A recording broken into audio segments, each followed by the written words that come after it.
So load up roll and make a roll to take control. Weed&d.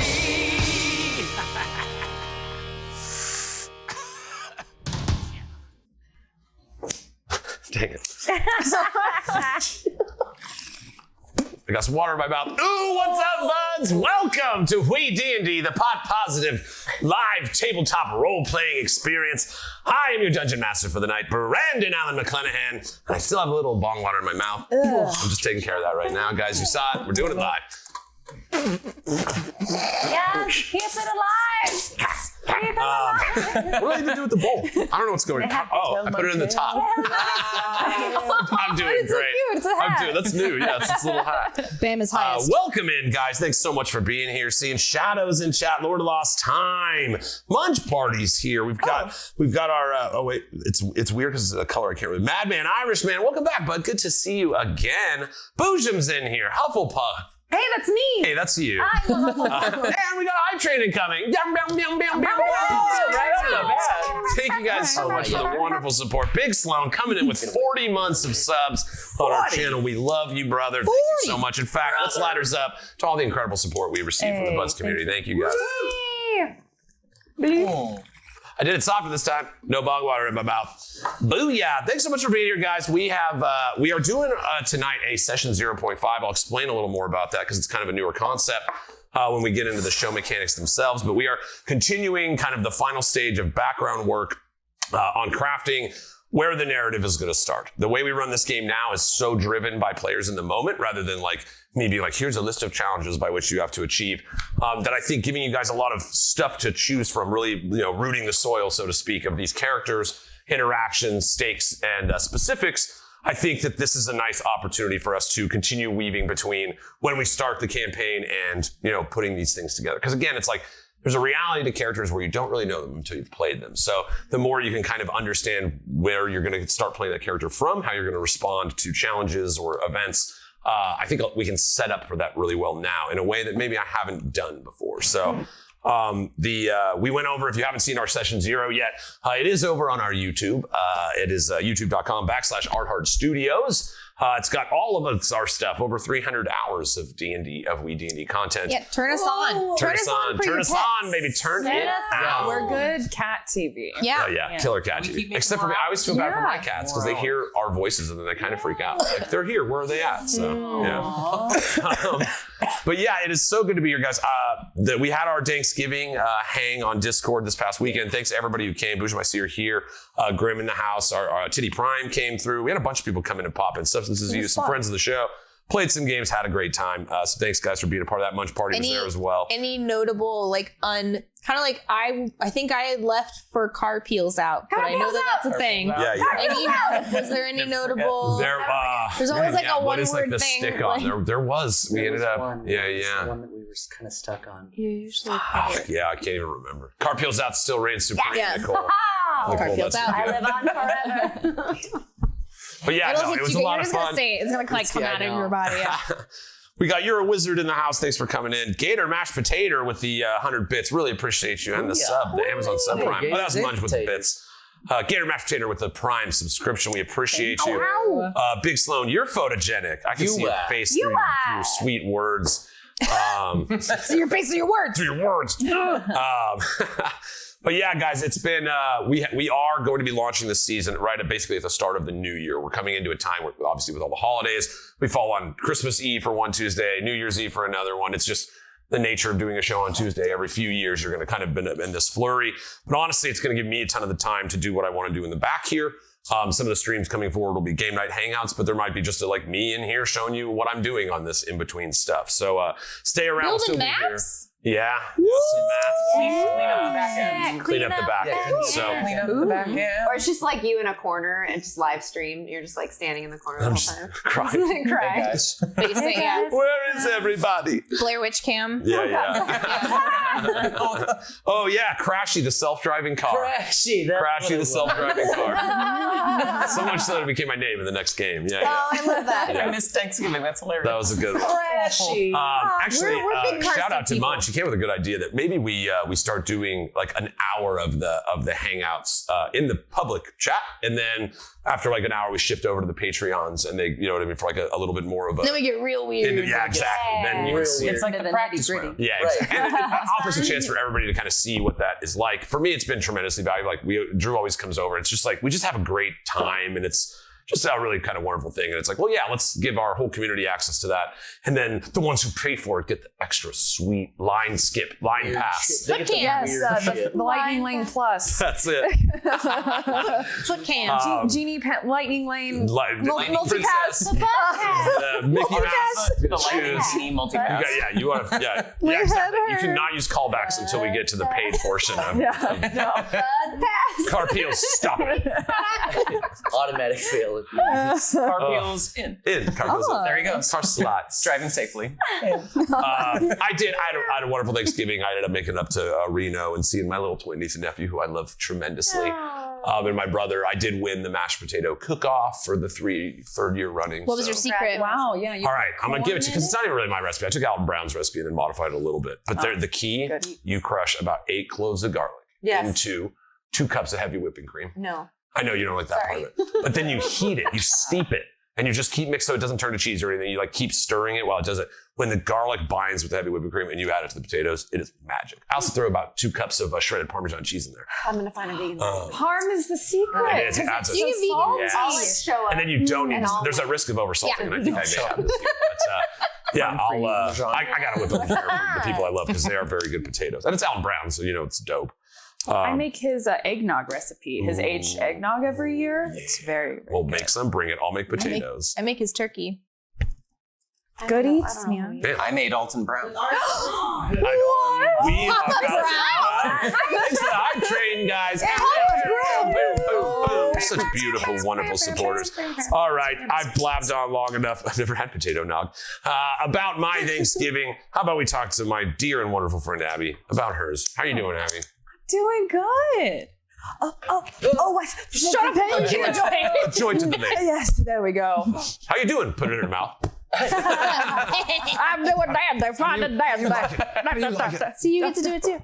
It's good. It's good. It's good. It's 3D. It's fine.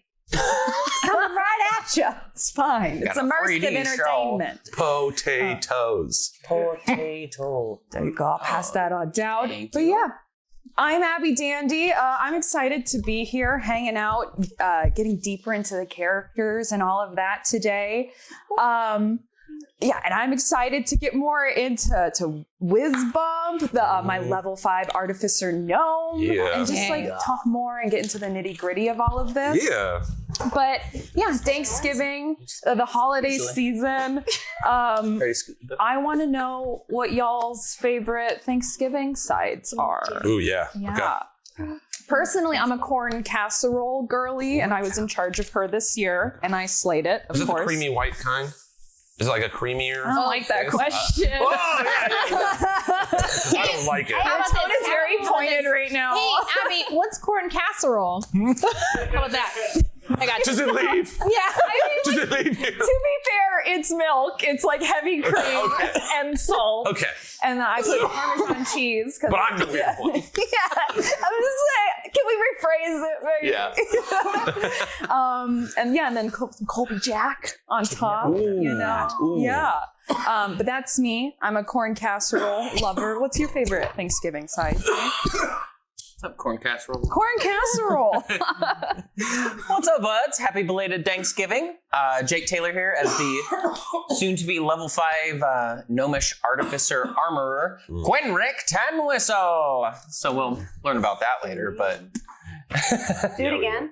Quenric Tanwhistle. It's fun. I like it. What do you say, Quenric? What I said was. What more? What was that? We're going to translate it. Whistle. We're Yeah. talking about favorite Thanksgiving food.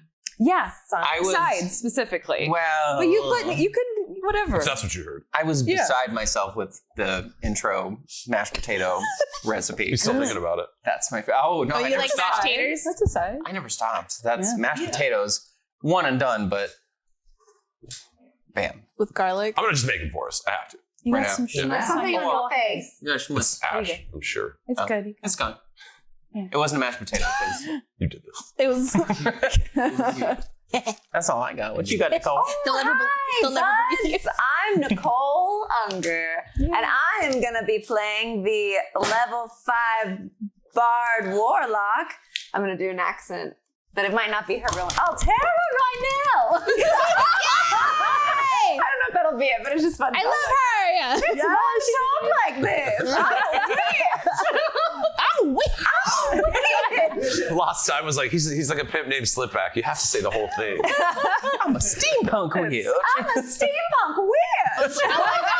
I like she just so taken aback with I got herself. what cursed you give.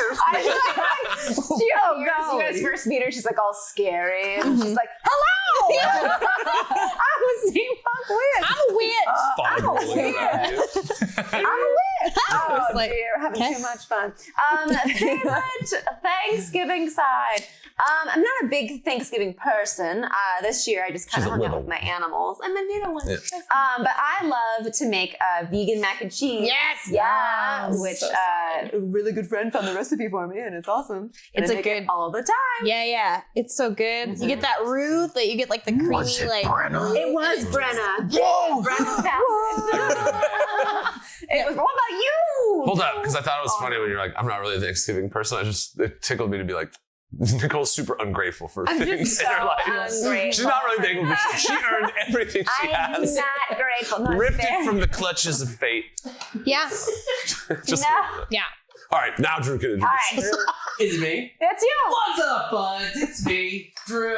Big Papa in the house. So thankful to be here. With all of my best Oh. Wow, But so much I'm better than not. Nicole. That's good. Yes. I am a Thanksgiving person. My favorite side.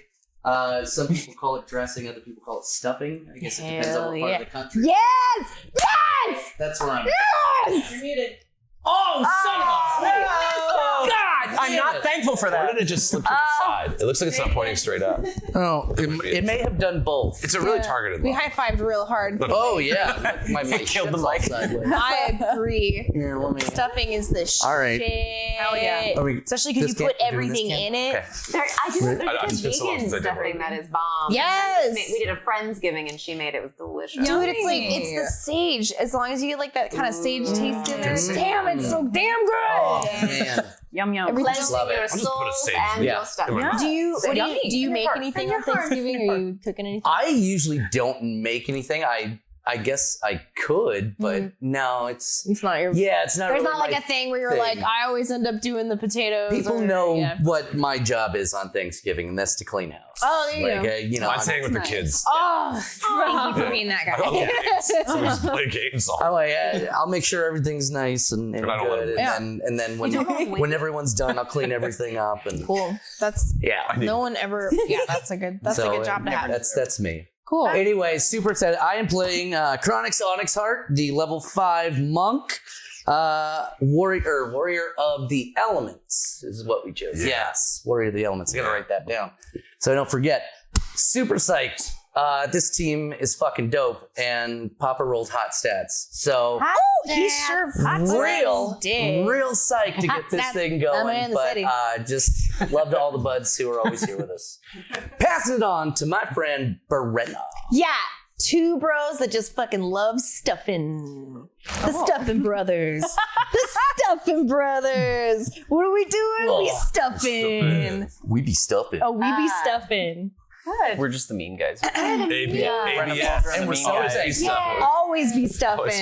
You know what I say? I am also a person that will use the giblets of the bird, and you boil that or cook that, then it becomes like a part of the gravy. And I'm unafraid of eating liver, so I'll put liver in the stuffing as well, and it's really good. Giblets, baby. The person that created it calls them Jeblets. No. Giblets. Giblets. Yeah, you'd be cool. Gibbles. My You grandmother- right. My grandmother's always like, I want the neck. Give me the Right, Whoa, yeah. grandma. But I do. There has been a thing recently where it's cool to have. Like I have enjoyed. My roommates don't really do dairy, so we end up finding a lot of non-dairy like options, and it ends up being like really good. And I don't feel like garbage. For some reason, I'll wake up and not feel like I've died and my arteries are clogged or whatever. It just feels a little A better. price I gladly pay. Yes. So going I non-dairy did has feel been terrible. good. Oh, Yeah, God. it's like Just terrible. yeah. My arteries. Maybe I should have like 3 more pieces of pie. Yeah. I'll think about it over another slice of pie. Yeah, I have to cover it in whipped cream. Yeah. I don't want to see the pie. Right, I don't actually want to taste the pumpkin. No. Pumpkin pie is terrible. Whipped cream's amazing. It's a very mouthfeel food. It's Yeah. mostly texture It's between tactile. pumpkin pie Yeah. itself and the Cool Whip. Like Yeah. it's a Ooh, Cool Whip, controversial. Wow. Hi, I'm Brenna. I'm going to be playing Talias and Ola Ray Dylan Ray, but you can also call her Todd. Cool. I'm going to be a level 5 rogue. I'm an elf. I'm a drow. A rouge, if you read it misspelled. A rogue. Yeah, so yeah, I'm excited. She's actually going to be from the Fellsworn Kingdom Fallen from Kingdom, south. Yeah. So I'm excited to like, especially with this session today, talking about lore. Yeah. It'll be fun to figure out where she kind of is plugged into all this and what her wants are out of this mission that we're all on Which right is now. something Yeah. 0.5 addresses specifically. So that's a very valuable input, because that's kind of like our goal tonight is that it's like, what is the world view of your character? What do you look like? What's your vibe? What's the maybe known facts about you by the world around you? Like, where have they seen you? Where do you spend your time? That kind of stuff. The inner character, which is where I think as a DM I want to experiment this chapter, is giving, just like us in real life. Like, I know you all very well, but I don't go like, my goal in life is this thing that I'm working on right now, right? Like, it's like the expression of your inner self and the external self. I think the scenes that it's like after a thing happens and you discuss what just happened and how it affected you. If you have both an internal and an external reaction to those things, it gives you, and there's a reason actors are playing this game, options that lend toward the needs and drives of your character. There's the needs of the group, which we'll know. That's what the world sees. The Terra Fizbibble asking you to go to the what is it? Ultarox. This dungeon. Ultarox. Ubalka. Ubalka, yeah. And find this artifact for the school to show. This artifact will bolster artifice and it will do what she needs.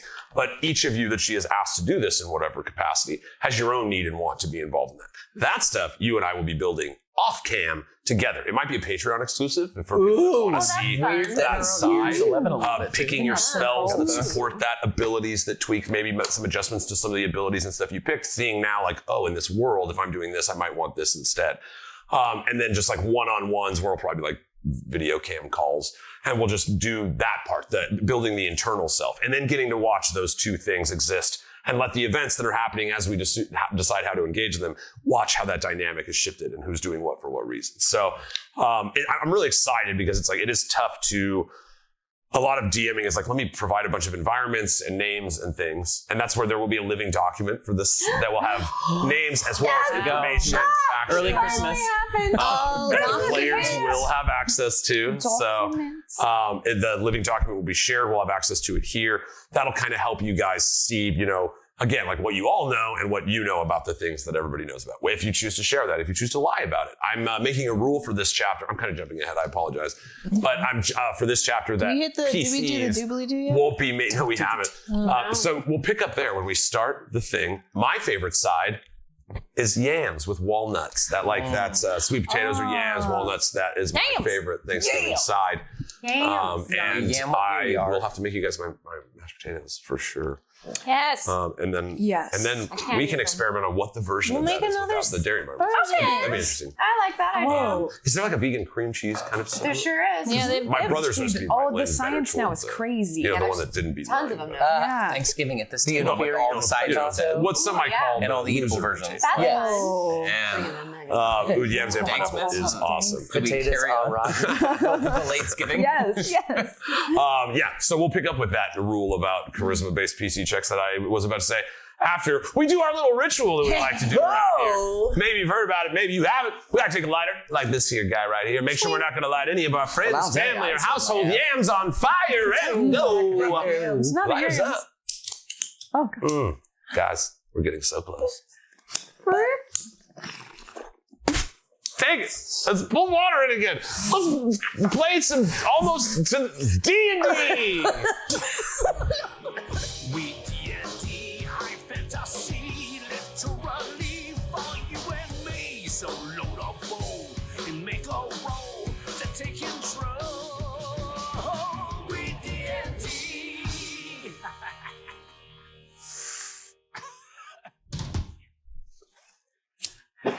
Ooh. I mean, get your elbow out of my I was like, what is that? What's that tasty, ghastly white elbow? Oh, welcome back, guys. Previously on when I started to do this before, I didn't even do the announcement. Hold up. I'm like, did you? I'm all over. I got to think. We had a lot of people show us some love last week, so I didn't open it yet. Guys, what's that? It's a Spanish fleet. yeah. Well, last time was Raid's Giving. Like, We got five. there was so much love. Yeah, It's a beautiful ways. thing, and that's why honestly, normally I would just skip ahead, but in this case, it's something that's like it was. No, let's share the love. It really, let's share that love. Share so, the guys, I did want to spread some love, but we had six people come last time. Our good friends, Vancouver by Night, Steve, and all those incredible vampire players in there. Thank you so much. Nice. Yeah, and he's a wonderful dude Kiss who him. has GM'd for Matt Mercer at one time, which was pretty cool. Like, no shit. Yeah, he's such a cool cat too. I really dig him. It's, we've met a lot of really cool people through this. So that's why this is important too. Give them a follow. If you've got a Prime sub and you can't use it on us, use it on them. Like help these people. Everybody's like really doing a beautiful thing. And it's awesome to share that instead of fight each other. So, Legacy of Fools also is a recent Bud edition. They bring our people our way. We appreciate you guys. Sparkles Mandy, longtime friend of the show. I think we found each other through social media, which is the fun part of that whole spectrum too, because we're all just grinding on social media. It's like, oh, I see your stuff. You're cool. The worst of times, again, a newer Bud joins of our, but I'm doing great tonight. A new friend to the circle. Quest Keep, longtime buds of the show. Sweet Raws over there. And those are just, I love their studio. They are an inspiration to me all the time. And our, epically long, almost as long as we've been doing this, friends, Dork Tales, Kelly, and honestly, some of the best cosplay and character-driven narratives I see online. So, guys, we always continue the raid out, even though I always forget to announce it, but we do get them out there. We keep the train running. Like, it's great to capture this thing that's dispersed everywhere, bring it into one place and just pass it on. I really appreciate them for doing it, and you guys for just, helping out, giving them a follow, checking them out. There's a lot of really cool stuff out there, guys, and check it out. It's really good. Also, shout out to GenoFox819 for giving out 5 of those community subs. Sharing that Bud love. We do have a merch store still in operation. Type merch here on Twitch or arthardstudios.square.site. They have t-shirts. They have coffee cups. They have this, my favorite. That's my favorite. Dude, black and white outside, black inside. In my house. Good. always a good cup of Ganjaria coffee print this year. in that Spam mug. custom coffee cup. I spent so much time on where to place them. It's so hard to do. It's something like the black handle too, like setting it apart from the light. inside. Like It's a good shout out ass to mug. Tommy. It reminds me of like the little camping mugs that you get. Yeah. Yes. So yeah, check it out there. Also, shout out to our patrons. Obviously, so much of the ability to keep this thing going comes from the support of these awesome human beings. You can see their names over there in the camera stuff Above over me. there, above Gwen. For all the wonderful people of the various tiers. And honestly, that's a side of this as well that'll be part of the rebuild out. I want to start reinforcing the access they get to some of our behind the scenes stuff in that respect. We appreciate you guys. It's the best way to support us. If you want to, head over to patreon.com/WeeDnD and check us out. We're going to be, this will be the last time that the chapter 3 setup is as it looks. We'll be getting some of the new character art. There's some of the new, probably perhaps a texture design or whatever to support the kingdom. Oh yeah, But it's nice having like a month to little kind of build cogs, some of little that. wheels. Yeah. Little steamy guys. And huge shout out to Munch Party, who is the whole reason any of this works and has done so much countless work on giving this a cool thing that almost every creator that comes on our show is like, hey, how are you doing that? Like, what is it you're doing? And I'm like, oh man. So again, a little access to the patrons on that side of things as well. So Drew, Jake they've been pumping out some really cool art for this season. So as we kind of finalize what it is these images are going to be, they'll be as part of the layouts as well. And yeah, dudes. So check out Patreon if you want to see some. We're going to kind of, as the new year launch, that's going to be a focus of mine as well. It's kind of rewarding the people that put the drive behind our show. Remember, Nicole's not a murderer. Absy Dabsent is here. I cast Bamish Spliff Take, which is when you spit take with a spliff. And Frawley has no hands. Frawley has no hands. And Frawley has no hands. He doesn't, All though. right. So yes, now we're back. The second part of the first time I tried to do this too early, I had mentioned how there will be a inner drive and an external drive of your characters. For this campaign, we will not be having charisma-based checks to party members. If you want to lie. Thank God. If you want to persuade, if you want to whatever, it's exclusively between you guys.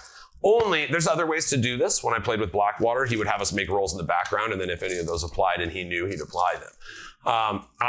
It's like, even that to me is like, if suddenly I'm checking or whatever, there's too much giveaway. It's almost like a stealth check. I won't be telling you guys if you passed or failed. The narrative will reveal whether you did. There's like a certain amount of like not knowing what that thing is. That's like, and I love it. So, if you guys, however you want to just like speak to each other, with whatever information you want to provide or not, or, whatever you're motivated to do in those moments, you don't have to worry about the skills restricting you in that way.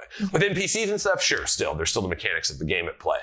But as far as like that aspect of the game, because there is a little experimentation specifically in that space. Like, what are you saying? Why are you not so much in the Kush Kingdom's way of like you're trying to present this idea of yourself in the court, but also like you have your own needs and motivations. And right now you're more solely you, but as the group bonds or forms and continues to do whatever happens, watching those dynamics come to life will be, I think, very rewarding, both for me running along with you and for you guys experiencing them. That's some of my favorite moments of D&D exist in that space. There are other rules. That's really, stealth is the only one that I don't mind. I kind of show you guys dice results. I tell you ACs. It's like there's a certain amount of that doesn't bother me.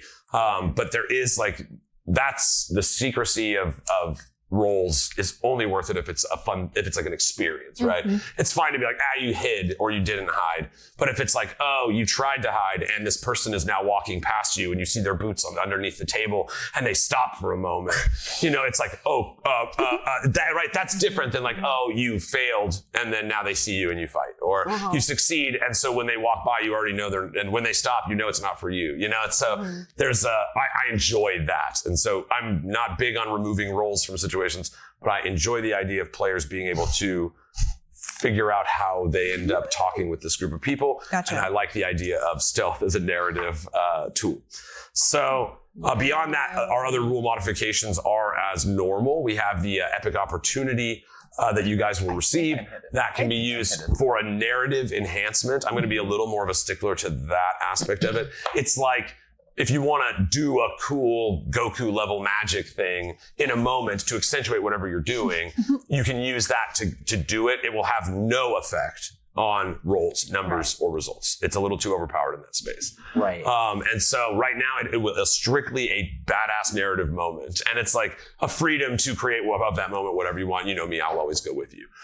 So it's that. And it also serves just as it normally would function as a replacement of they're called dice checks now. So any of the times by which you're rolling a D20 and I'm actually going to allow it on all dice rolls, including treasure checks. So any dice roll you can use to re-roll or make an enemy.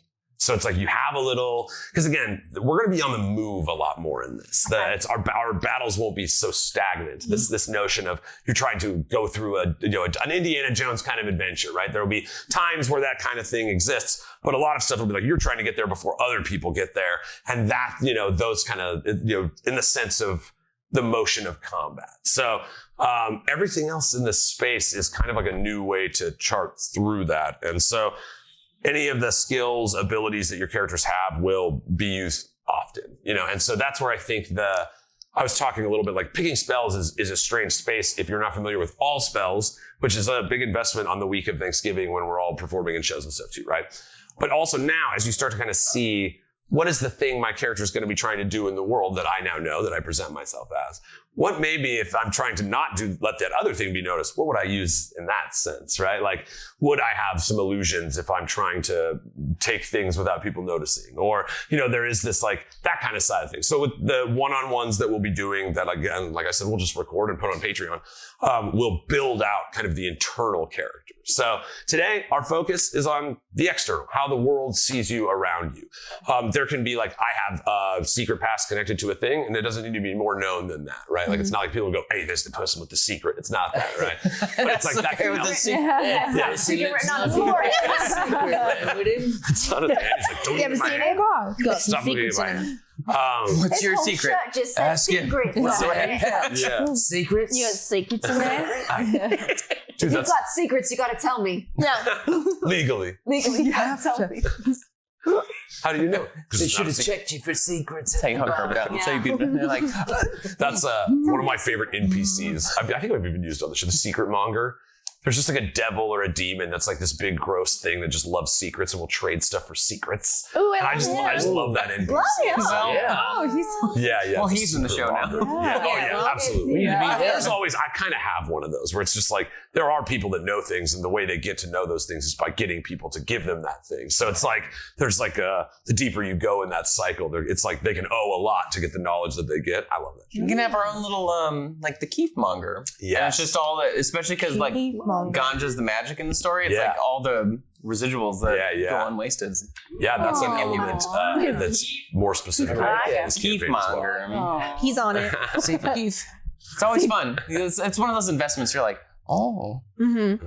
Yeah. Yeah, you're like, oh, hello. Ooh. And then you're like, I'll just put a little, and you're like, The whole thing. I had that. We were smoking That's like hash the warm at cup of tea of Thanksgiving. like, Oh man. And we got like 2 hits in it, and we were like, oh no. Oh, this is quite That's different. right, all the hash. This is quite different. I love forgetting about the Keef catcher, and then you're like, you open it, you're like, what? it's a surprise. My grinder is so old that like nothing's ever getting through that screen again. How old is it?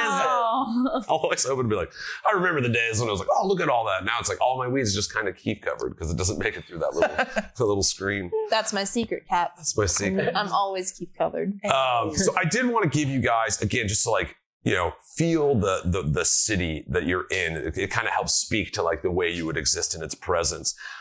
You guys are all, I'm going to do like a little, oops, I'm in Jake's thing. Hold on. What are you Jake, I'm over here. doing? Jake, how does it feel? Happy Thanksgiving. So, Speaking of stuffing, this is my thing. It's our favorite. we love stuffing. We're the stuffing brothers. Big brothers. Oh, Hey. forget about it. Forget about it. We're gonna keep doing this bit. It's gonna get old as fuck. At least rule of threes. We have one more time. It was the delay after the pose. Forget about it.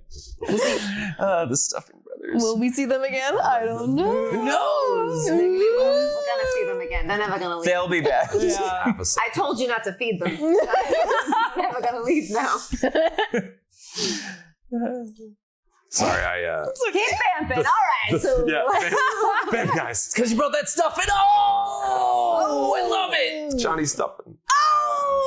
we love stuffing. We love it so much because we're the stuffing brothers. Wait, who's Johnny? Forget about Johnny. Who is Johnny? It's stuffing. Johnny's the brother that never made it. Johnny's a little. Johnny. He didn't come back. Johnny He didn't come back from the Vietnam War. Okay. lost in the stuff. He was born in '93, though. All right, I found it, guys. Great vamping. Okay. I just want to say. And we never have to justify I it. didn't even hear it. Now I want to follow up on the mystery of Johnny. I know. Johnny I'm stuffing. curious. I think they murdered Johnny. All right, I'm adding Johnny I stuffing think to that's the the doc. That's what they use for the stuffing. Johnny. Little John stuffing. You didn't eat the stuffing, did you? Oh my God. John. Johnny, no. Okay. He is stuffing. So we touched on it a little in our session. You guys are starting off in Alterox, the city of glass. This is it's the capital of the Diesel dynasty, but it is not the housing. It's not where the great families live, like the original, the dynasty themselves that have been with this city since its roots that go back to Everendell. Alterox sits in the middle. It is part of the nation that is condemned by all these strange poisonous gases that have been released, by all these volcanoes that have just been erupting all around in the Black Mountains. Flows of lava drift through the streets, and everybody in town that spends any time outside, except for the robotic warforged race and some of the remaining steelborn, tend to wear these breathing apparatuses. They have, varying design, and you can come up with your own cool one. But to live here, it is like a poisonous world that has been ripped apart by this digging for dark, evil magic. There are caves that have split and let out poisonous black bogs that spill out. Even the lights themselves glow in the streets with this magical green light. It is a city of artifice. This is like a steampunk-like setting, similar to Eberron in the Final Fantasy books where Warforged come from.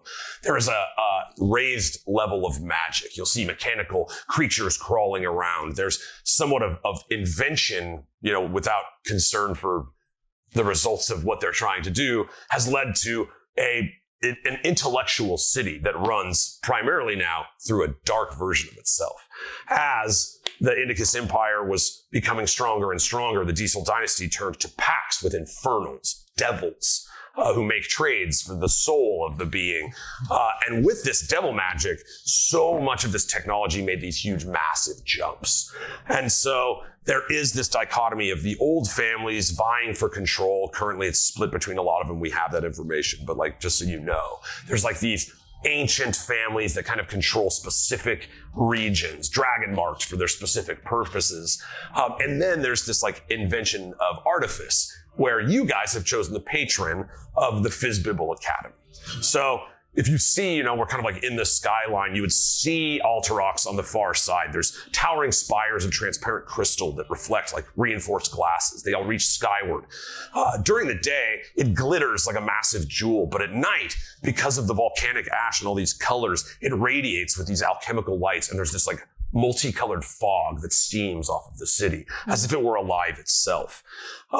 There's this push of volcanic fog. Sometimes dark ash will just completely fill a street and visibility will be lost. But the volcanoes, it's well, we're not going to leave. We're busy. We're working on something. And volcanic lava is flowing close. Invention reigns supreme. There is a type of artisan known as a shard worker, and they make these beautiful shard sculptures and craft living art. These living crystal beings with dragon shards. And so they've created this race of glass creatures and beings. Mostly pieces of art and servants in houses. They're shown to showcase value. The marketplaces have glass roof stalls and merchants selling these enhanced, unique magical things, prisms that store whispers and transparent weapons with runes, strange potions and crystalline vials.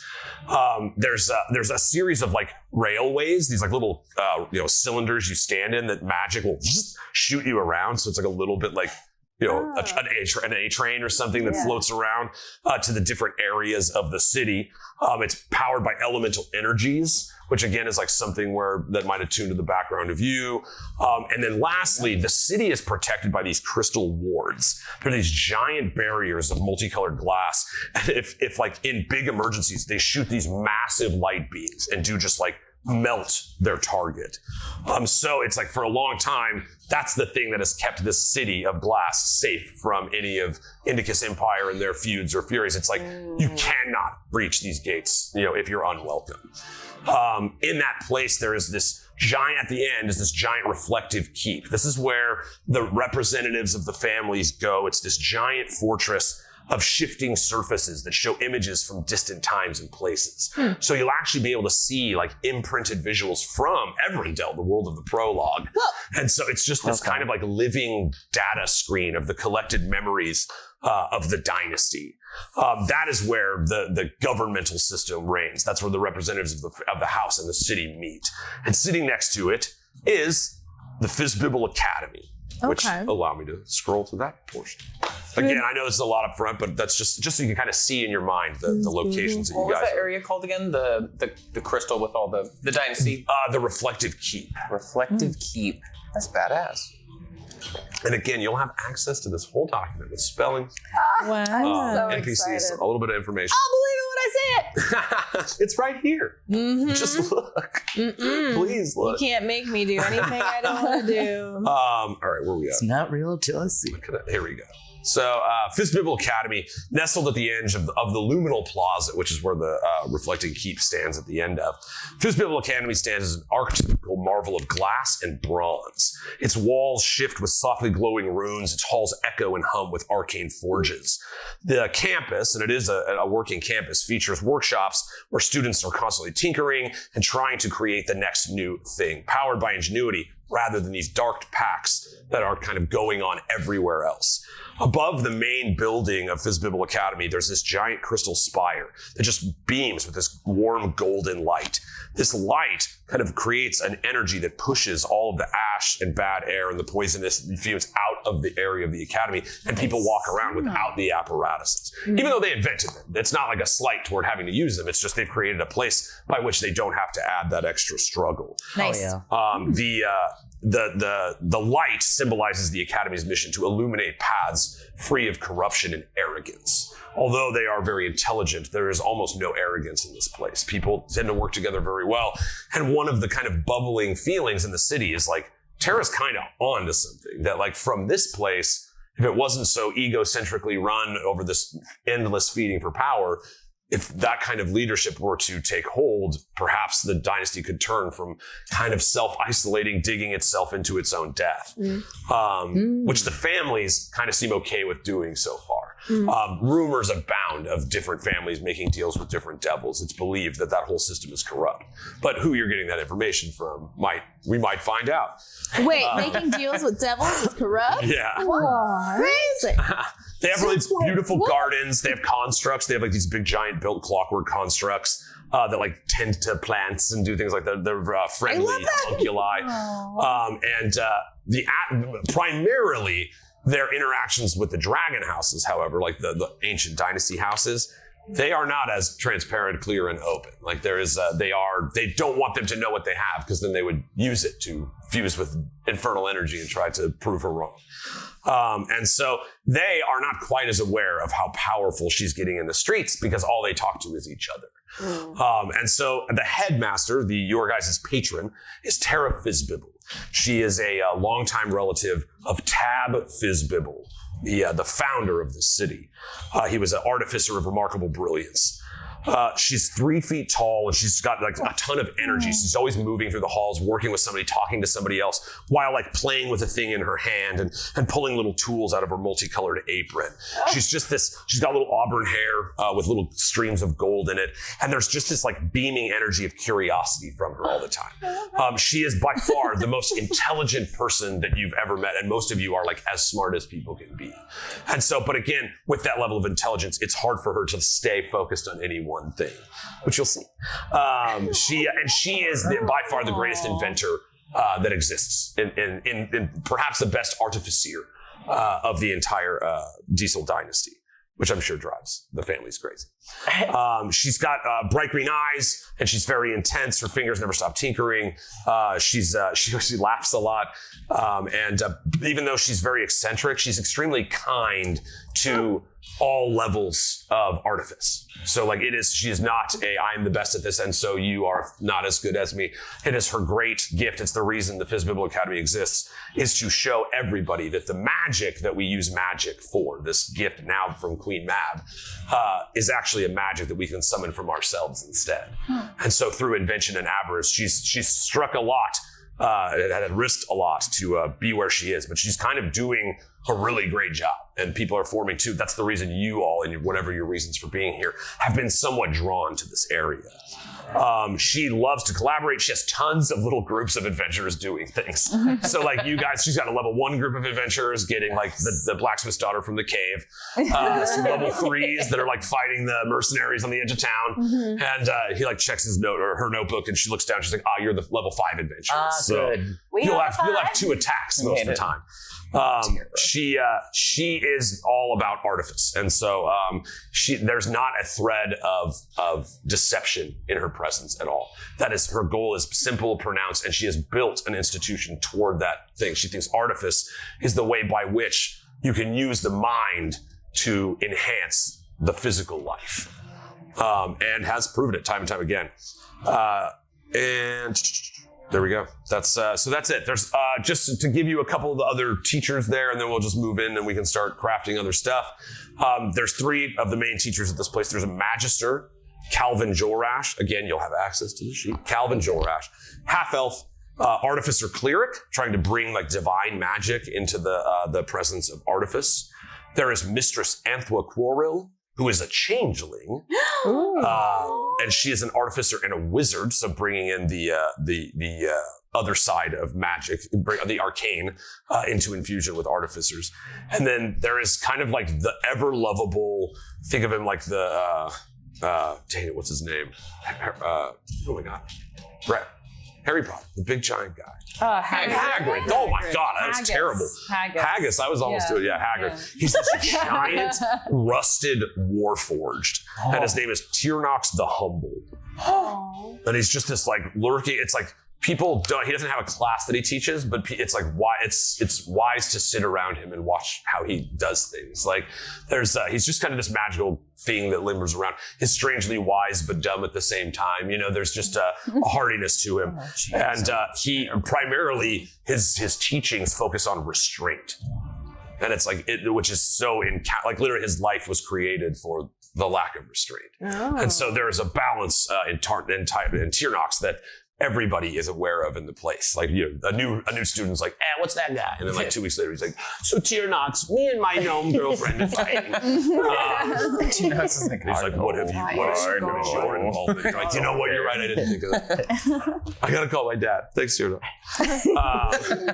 So that is kind of the at large. That's the environment. You know, the school is kind of somewhat split between like focuses on divine artifice, arcane artifice, and just kind of this new thing that Tara is kind of the head of, this notion of like internal magic, the magic of life, drawing from what used to be known as the weave, this source of magic that now is in Ganjaria, a rooted magic that Queen Mab, and we found Brunor had a little something to do with, binding magic through this magical Feywild plant. And so it's again like kind of like trying to rebuild the weave of old. And the Diesel Dynasty was around when that's how you got magic. So that level of knowledge is unknown everywhere else in the world, you know, that built from coming to Ganjaria. This one it has now existed through both spaces, which for ancient feuding families has led to some really terrible stuff.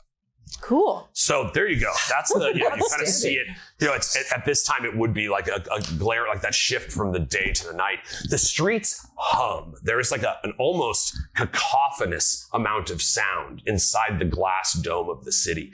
And so most breathing apparatus have some kind of like ear protective guard, because it's just all you can hear you can hear whispers bouncing off the glass that kind of shake you through your body. It's the commotion of the city is nonstop. And so it's just this bustling, crawling, like I said, almost a living thing that as the day shifts to night, you know, the reflective colors that path along the street, the rainbows as light comes through, the glow of lava kind of beaming off the glass. Like automobile type things, and like the sound of like things on the street and people talking. And like legs instead of wheels. And, you know, it's like, again, it's not like the technology, it's doing those things. You know, Avatar had some of that stuff, like using magic for the qualities, but not using magic to create Wild West. There's a giant spider. Yeah. Spider-Man. But yeah, there's a guy who Kenneth Branagh. There he is again. Man, he's there. He directed Thor. But yeah, bustling little strange whistling. I'll be doing a lot of mouth sounds. I love it. This one, man. Hell yeah. And so, yeah, as this shift from like day to night kind of occurs, you know, the glowing jewel that is the Fizzbibble Academy shines ever bright. As kind of the noxious fumes of the city glow beyond this like prismatic snow globe with LED lights all in it. You know, it's just this kind of churning, colorful. That's why I wore the colorful top. I just want to say, it's just this beautiful prismatic thing that is reflecting beautiful light on kind of a scarred, disgustingly dark, seething mass of a city existing in two times almost. The dynasty rules with an iron fist, but they've now been in this land, Ganjaria, for so long that the people that aren't great sacred families are seeking a new way. So in that, we've kind of established there's like, you guys have worked together in some degree. The math of a session 0.5 can be individual player mini missions. I don't really like that notion. Again, it's like, I think we get again, that's where the public persona of yourself becomes important. This is what you would know, having spent a little time around these people. I would say you have all seen each other. You've all been in Fizzbibble Academy, and it is just a place where interesting people tend to walk around, and so that level of knowledge of each other is at least there by default. But I do kind of like the notion of you guys, of groups of you, perhaps a 2 and a 3 or whatever. If it turns out 4 and 1, that's fine, whatever. But conceiving what you were up to just before this, right? Like, and I can help weave in NPCs and stuff like that to kind of help build that bond. But this is a good time to kind of start going into your public persona, and then perhaps we'll pick the shifting for that group, and that'll be our second half. Jake did a really great job of kind of outlining his character. And so I thought we would start with him just to kind of show perhaps where that dialogue is going to go with each of you guys as well. Jake and I do this almost between every chapter. This is like a thing, we tend to have a lot of back and forth. You Jake off. There's like a great, we have a Jake off. Jake off. Yeah. Jake off. Yeah, It's a Jake off. But it is also, it's important he helped me solve some of the floating problems where I was like, what? It created a really cool back and forth. So that's where this thing and what's going to happen in the next month, it gets really exciting for I think Nicole, you had that experience with the whole sub character thing. There's a joy in it. And that's why I want to spend a little more time in this space and show it. And there's no thing you're supposed to know already. There's no question that's wrong. And it's let's kind of really create, because this party is amazing. You're all incredible players. Let's really have a dope jumping off. So, Quinrick Tin Whistle. Again, the public persona of you. If we were to, camera pans down the city of as it shifts to night and it shifts over to you, what would we see? You're certain to see the exterior sign designed by me for the Bamboozling Boutique. There's a little it adds to that commotion that's kind of within the city. It's it's a drop in a bucket of a lot Quinrick's been there for a while. He's had this shop established. It's he's the technological tailor. Yeah. So it's clothing, but it's you get a little bonus function or something like that. Yeah. So a little bit of Iron Man. What was it? A little bit of Iron Man, a little bit of I can't remember what the other. We forgot it last time too. I don't remember. Jay Bond or something? Oh yeah, little James Bond. Yeah. Little James Bond. Jay Bond. Good old Jay Bond. Yeah, that's cool because now when you describe how you look, you can be and then I hit a button. All this stuff happens. So yeah. Inspector Gadget. Well, he is a gnome, born and raised, still here. But he wears his long sleeves and his tall pants. So he stands the height of a average human because he has little robotic pant legs and little robotic arm sleeves. Oh my god, that reminds me of Sweaty Eddie. Have you guys heard of Sweaty Eddie? Sweaty Eddie is a performance artist. All right, you will hold on. Everyone, just keep going. It's going to be the Denver balls again, the airport. We're looking at those balls again, aren't we? Oh, you're talking about Lucifer? Yeah. Don't look up Lucifer's butthole. Don't look up Lucifer's butthole. You should do it, but don't do it. Definitely don't. Demon Horse balls. We'll put the proper spelling in the chat. Don't. Okay. Oh, I'm not doing it. So hold on, let me find this. Are we doing that? I'm gonna put it in the Discord. No. So the Discord. We have a Discord. Hey, we have a Discord where we can communicate things. Come check it out. Exclamation point Discord, I think works on Twitch or Discord. Hit me up and I'll send you. I don't know. There's a link. Discord. You can click on the link on Twitch. The links are all. We have links. Look at YouTube and the little doobly doo. We get all kinds of. What's funny is anybody that didn't watch the stream or is gonna catch up later, just gonna see this in the Discord and be like, what? Jesus. Jesus Christ. I'm sorry. I'm there. 5 session is. Yeah. What is? Oh. Yeah. Welcome to it. Hold on. Welcome to it. Welcome. There's a particular video I want to show. No, it's a video. Oh. Well, Eddie gets sweaty. The Bamboozling Boutique. Yeah. Quinrick runs it with his lifetime best friend, George Brassbottom. Is that how George talks? George Bassbottom? That's up to George. Sometimes George. Sometimes And then he's George like, does. God, I hate these people. That's right, George. He like walks through a door and then he drops everything else. Yeah, I'm probably gonna do that now. That's funny to me. It's like, hey, welcome to the boutique. All right, God, I hate so much. I gotta make one more bow tie, but a little white.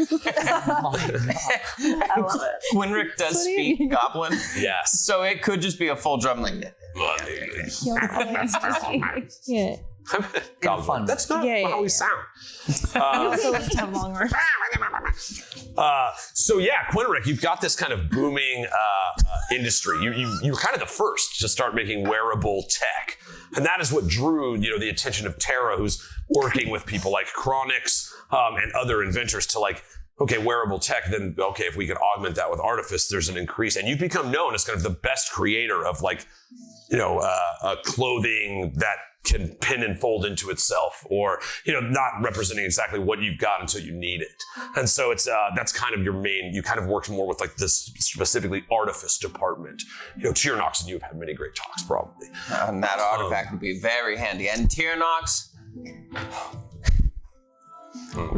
we really love Tyrnox. He's like, yes, because he's the best and you love him. Because he's the best. You're going to kill him first. I was just about to say.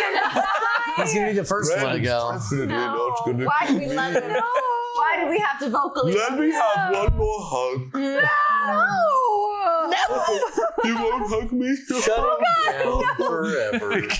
Shutting down. Turning off. He looks super cute. Do it for Tyrnox. Guys, that's our new mission. He must survive. Fuck this artifact. Do it for Tyrnox. Come at me, Brandon. Yeah. Let's go. Let's go. You can take me, but you Fuck won't the take rest of the world. Tyrnox must survive. Yeah. That is mission one. He is. Oh, I'm sorry, I forgot to update. He's already. I've already. Oh, he's already dead. And he's strangely missing on this day. No, he's good. I love him too. I need him. I need Tyrnox. But he was like an infection. It was weird. Yeah. That's how he died. Like a virus. All right. It's a robot. So yeah, with that, we haven't defined like what your relationship is to this space. So obviously Tara's a great adventure. You're a great adventure. There's a space in there. But what now we've seen you. We know what you look like. What have you been up to? What would have like I said in this rough space of what you like. If people were like, oh, you know what old Quinrick's been up to, what would they know?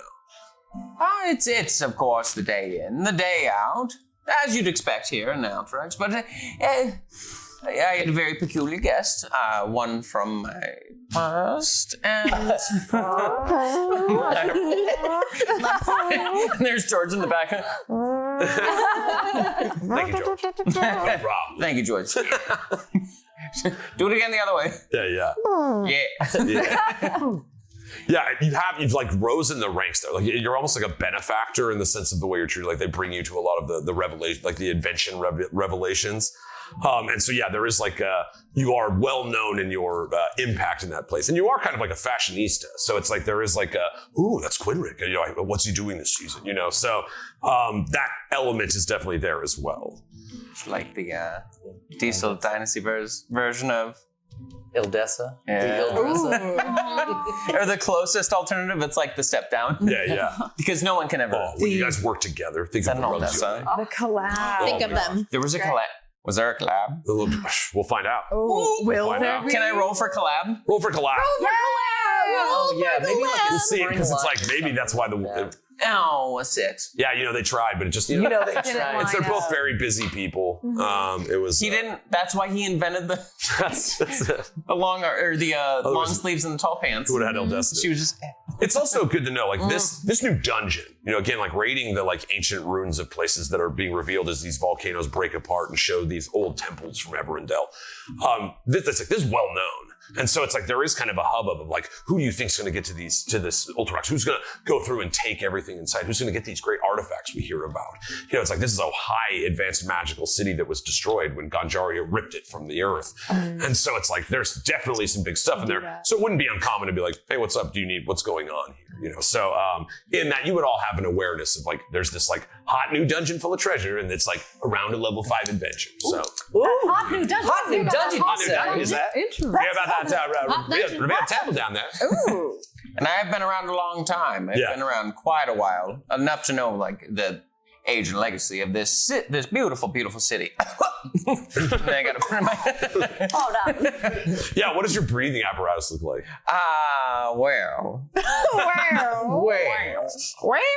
Because Quinrick, he's a gnome, so he's he's got a fancy little mustache. Obviously, he has a fancy mustache. There's some attachments right behind, so it's just like, it almost just kind of makes just a little breathing barrier. Does it look like little teeth? Like it's still like you're smiling? Oh yeah, it does. Yes. Okay, cool. That's how it rolls out. He's just smiling. But it's a filter. Yeah. What kind of clothes you need there, friend? No. Oh my god. Sorry. Oh my god. So yeah, what would like in that space, like boom, this thing's gonna happen. Where it's how are you finding yourself at Fizzbibble Academy on this day?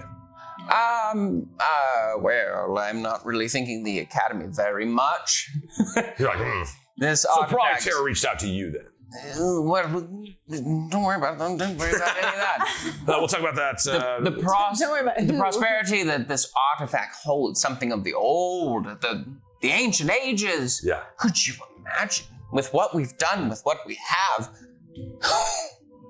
using something from the old times? Well, that's unforeseeable, isn't it?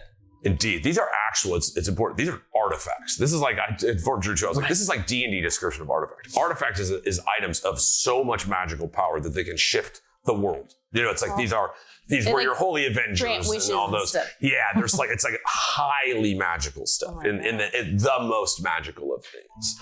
And so it's not just like there's a dungeon full of treasure. The rumor of like an ancient artifact existing there is juicy. So, at this point, Tara is putting together a group by which to do this.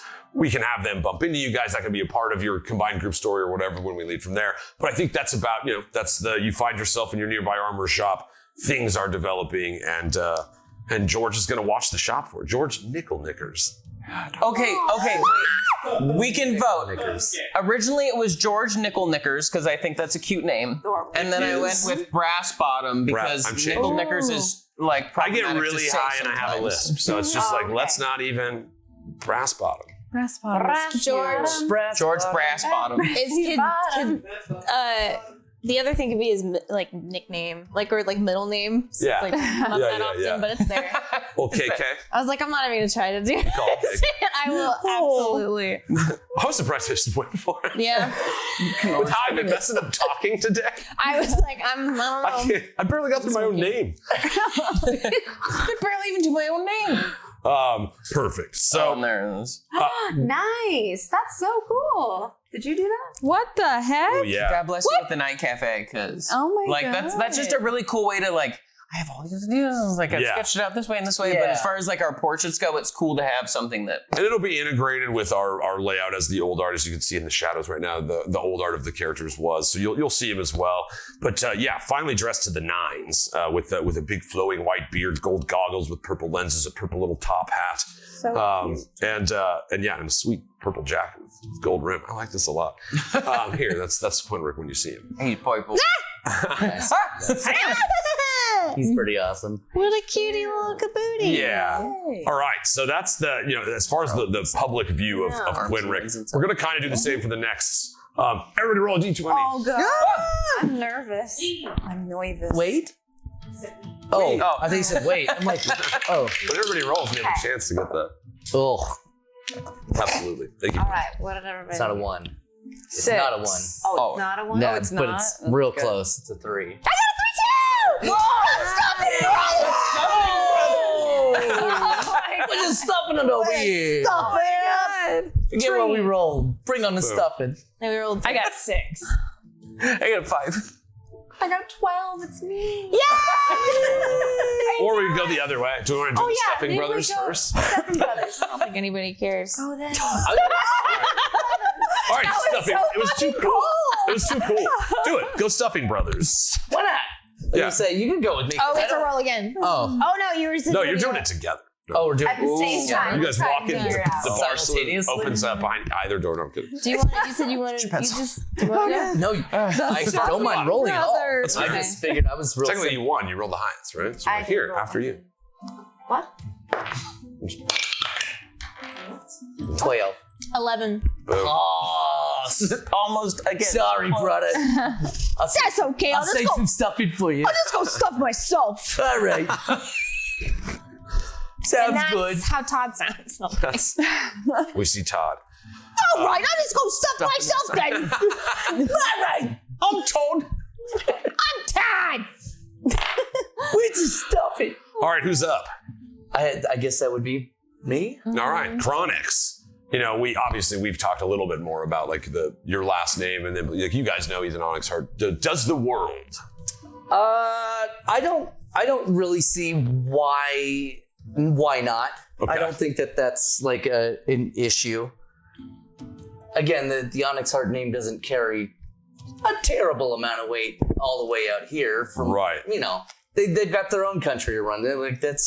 They're all over there in Indicus Empire. And we talked about those two kingdoms. They trade ice for glass. Yeah, it's like a thing neither of them have, and it's like the primary means of their trade.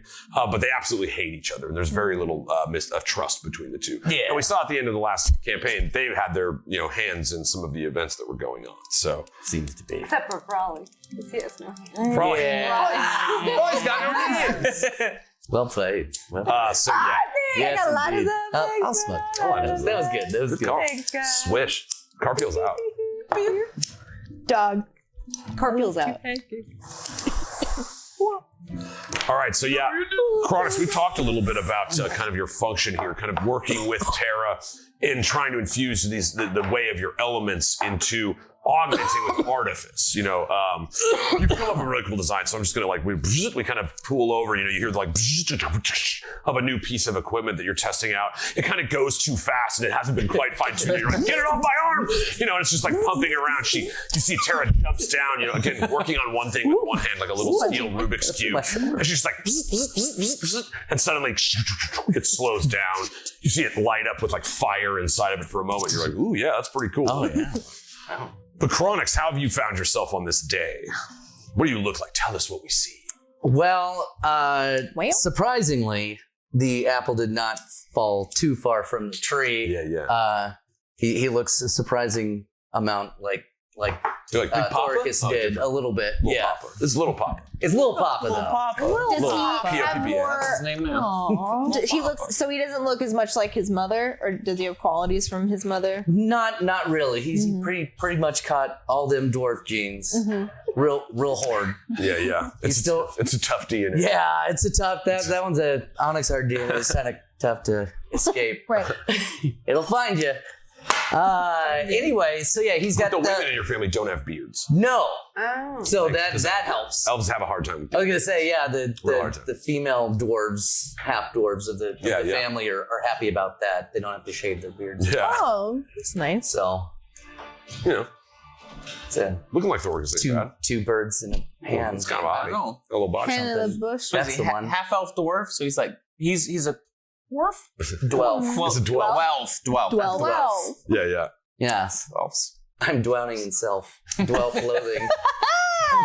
Dwelf loathing. All right. You guys are There he is. There it is. There he is. But yeah, red mohawk, just like Big Papa, but full on beard this time. It's nice and braided up and bulky, kind of Gus Langley style. Little homage, but throw Just get out of here. Oh man. some braids and adornments in there.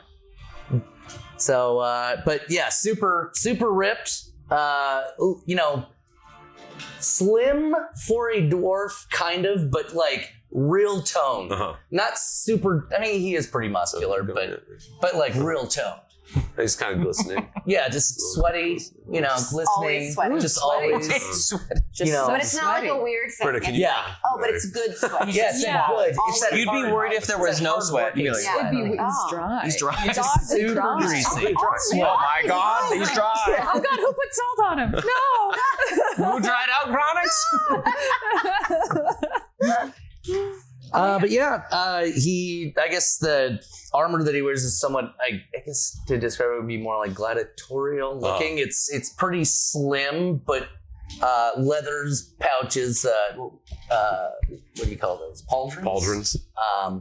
And then it all connects in the back battery pack, wiring down to into the gauntlets that transfer the elemental power. Sick. So Yeah. Yeah, and it's like, it's not, again, because it's artifice, it's like taking the inherent magics of you. It's almost like there's like a box that holds your key in the back of you and flows it into out, augmenting you. That's the way that it's like, yeah, that through magic, drawing from the source of magic would do that way. The artifice is now trying to find what exists within you and like find to bring in artifice into that. Right. I'm finding it's working very well. Right. You also brought your blacksmithing. Right, the family's which is old school from pre-Ganjaria, right? Yeah, it was the fusion of like dwarven and elvish at its highest level, and then finding a way to fuse the two, like adamantine and mithril. Yeah, like fusing those two metals, what that would yield. And so that's like as soon as you found this place, the second you mentioned anything about that tar would be like, oh, well, can you help show? Yeah. Or, you haven't given away the family secret or anything, but again, I think that's why I'm here. I'm here to learn too. I'm bringing what I know to the table, just like everyone else is, and we're trying to help build a society where we don't have to make deals with demons or devils. Devils, yeah. Not demons. I know it seems like but that is the right, distinction in devils and demons. Yeah, and there's a lot of devils here and demons in the blight. Right. They get real upset when you mix them up. Oh, They don't like They do not like that. They ruin Thanksgiving. Ruin it. Yeah. Ruin it. So yeah, that's big. I guess that's what he looks. Dope. Boom. As far as like this relationship with her goes, we'll be like in those one-on-ones, revisiting your equipment, your magic items and stuff. I like to give like a very specific character-based magic item. And so it's like, that's kind of the source of where we'll figure out fun ways to like add to the elemental ability that you're doing and, through that lens. Right. And you have definitely, almost everybody, there's an easy way that it's like Quinric is where you go to get your like school uniform or whatever, you know what I mean? Like the grounds uniform and stuff. So it's like there is like a certain, everybody knows of Quinric. Like I said, this place is like full of people that you know. You're like, oh, these are interesting human beings or gnomes or dwarves or, warforged.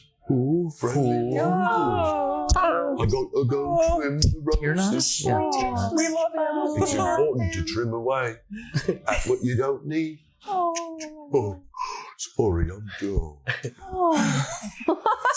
I did it. No. He's like, what? What's that? Sorry, I fell asleep. I'm just gonna tease you with it all the time. You'd be like, no. All right. Sweet. As far as the connection with Indicus Empire, like we had mentioned that Chronix was like, not shunned. Shunned. Shun unbeliever! You've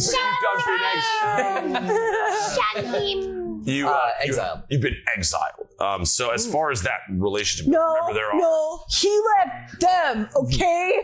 I chose to leave. Yeah. Okay, You're not kicking me out. I chose to leave. I was already going that way. Anyway, I'm kicking me out. I love the Diesel Dynasty, Dad. It's too cold here. Kick my own. So again, that is world knowledge. Like anybody that would know Onyx Heart knows it's like you would be here not under the guise of the Indicus Empire, or nobody would let you in anywhere. Right. But is there like what would the world know about that beyond that? Anything? I don't really think so. I think basically what brought me here that the world would know would be to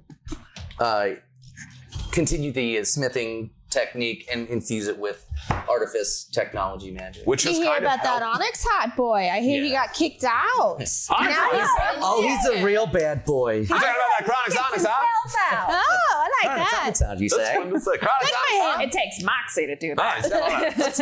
Kick himself out of his own town. That's crazy. Oh wow, I never had anything like that. Another one. Oh shit! Here it comes. Here it comes. Yeah. Yeah. Not much time to gossip. Cemetery. We're dying. All right, well, we'll see you tomorrow. Life cemetery. Told you a lot of mouth sounds on this season, guys. I'm really excited. I love it. Loving it already.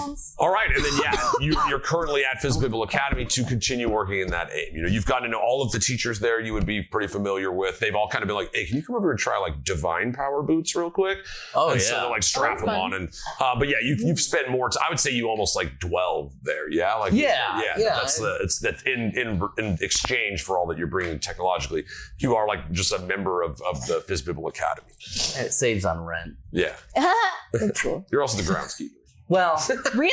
You got to pay for your room, bro. well, I was gonna say I was gonna make him Scottish, so if I was a Scottish Groundskeeper. it's like Grease me. Christ, I've got to go water the lawn again. Sprinklers out.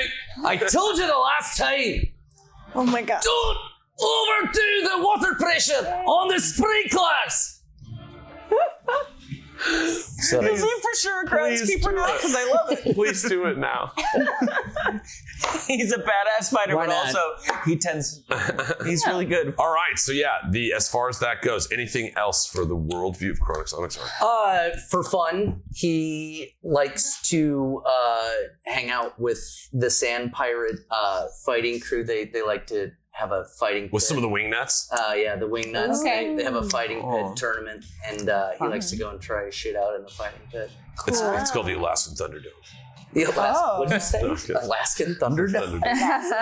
The lightning Hey, Thunderfuck. sphere. You were like, Thunderfuck, you say? Thunderfuck. Yeah, a little wingnet fighting pit. Yeah, Sweet. it's like not really a fight club. It's known. You know. Yeah. It's You can just- talk about it. Yeah. We're going to be like, hey, there's a fighting pit over by that devil. Wait, you didn't say fighting club, did you? No, I didn't. No. But the pit, though. Yeah, The pit. Yeah, There's the like club. a black tar right there. Yeah. Are you really concerned about this right now? That pit we can talk about. The club we can't. Sweet, Sorry. wingnet fighting pit. Ooh, yeah. Fighting pit. It's in canon. Fighting So pit. that's the off time, fun time for Chronix there. Sweet, yes. When I'm not fighting, I'm fighting. I'm right. When Let's take I'm it not off here and fight keeping the it grounds, down. I like to go and beat the fuck out of people. It's what I like. It's what I like. I'm not going to change who I am Please for do someone it. else, you know? Yeah. Cool. All right. What about the other stuffing brother? Are you done? I'm done. Cool. I'm done. Well, okay, so in that case, I feel like I might be aware of you. I have questions first, though. Oh, absolutely. Because Please hit me. okay, how long ago did the Kingdom from the South fall? Less than a year. Yeah. Cool, okay. There's a belief that Graylin Faragor, their leader, was like kind of lending the same way that the magic around here is, that perhaps he had made a deal with a devil, and shortly thereafter the kingdom fell. Devil. Cool, good to know. You have a little magical box that only you can't open. True. Wait, I'm sorry. You have this like small relic from there that you've taken with you to here. Great. We don't know what's in it yet until we need to, but it is like an element of that place. It's why you would need Tara to take a look at this thing, right? So that's okay. And so it's like that's okay, like a so trinket Tara that you have that has something important in it. is, how do you spell her name? Tara. Okay, Tara needs to check out. Tara has to check out my box. Roll for box. Okay. And that's where Johnny's stuffing comes in. That's where he's been the whole time. So that's gonna be, so I'm trying to come to her to do the box, and then she is asking me to go on this quest for something. Yeah, or- it's it is one of those like we can kind of play that out a little bit if you want, in the sense of like she can help you open this thing up, and when she looks inside, the idea that I had is that the kingdom fell. Lay it out for me. Sorry, because- I jumped on things before you could all do the what you did kingdoms with have they're like nug, right? They have like this master nug. Some of the kingdoms they're related to more. The last seed of that, the plant died. That's why the blight was able to take it over. They lost magic through the kingdom, and the last seed of that plant was in this. And so you managed to get it off like a dead messenger as you went north. There was just like one of the people in Graylin's colors, the gold and platinum, who had died. You were a survivor. You kind of have to go through the rucksack, and there was a strange box. But it was like trying to open it, going and brokering, talking to people like, who would I find to do this, to deal with this thing? And one name came up every time, the Fizzbibble Academy.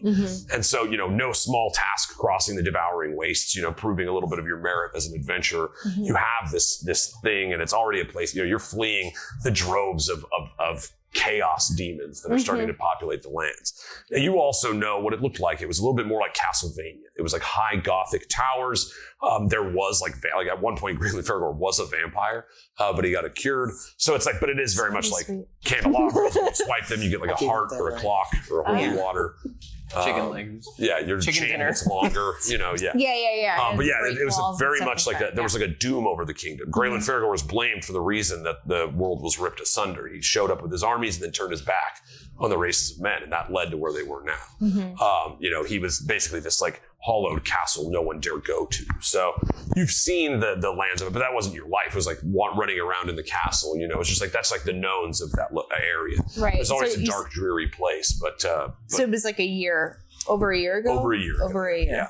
Yeah, because that was actually it was almost 2 years because we lost a year. Remember with chapter 2, they missed a year of time, so it'd be a year after even that. Because you heard about it falling in chapter 1.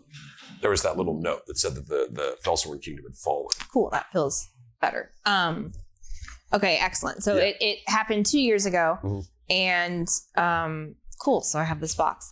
Okay. You have the seat. She didn't take it from you. Like this. Yeah. But that's what's in there. I haven't really looked in there. I don't really entirely know what it is, but I know it is important. Yes. Yes. Okay, cool. So, yes. And maybe it might get you a bunch of gold. You know what I mean? Like Who knows? I don't know. It's Yes. a valuable thing. So my name is Taliasin Olleray Dylan Ray, but you can call me Todd. All right, Todd. My breathing apparatus looks like kind of like Samus. Yes.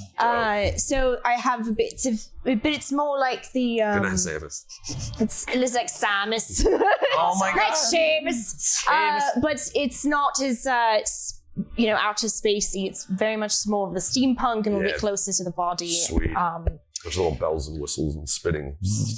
Yeah, sweet. Of course. So I am a drow, so that means that I do have the obsidian black skin. Yeah.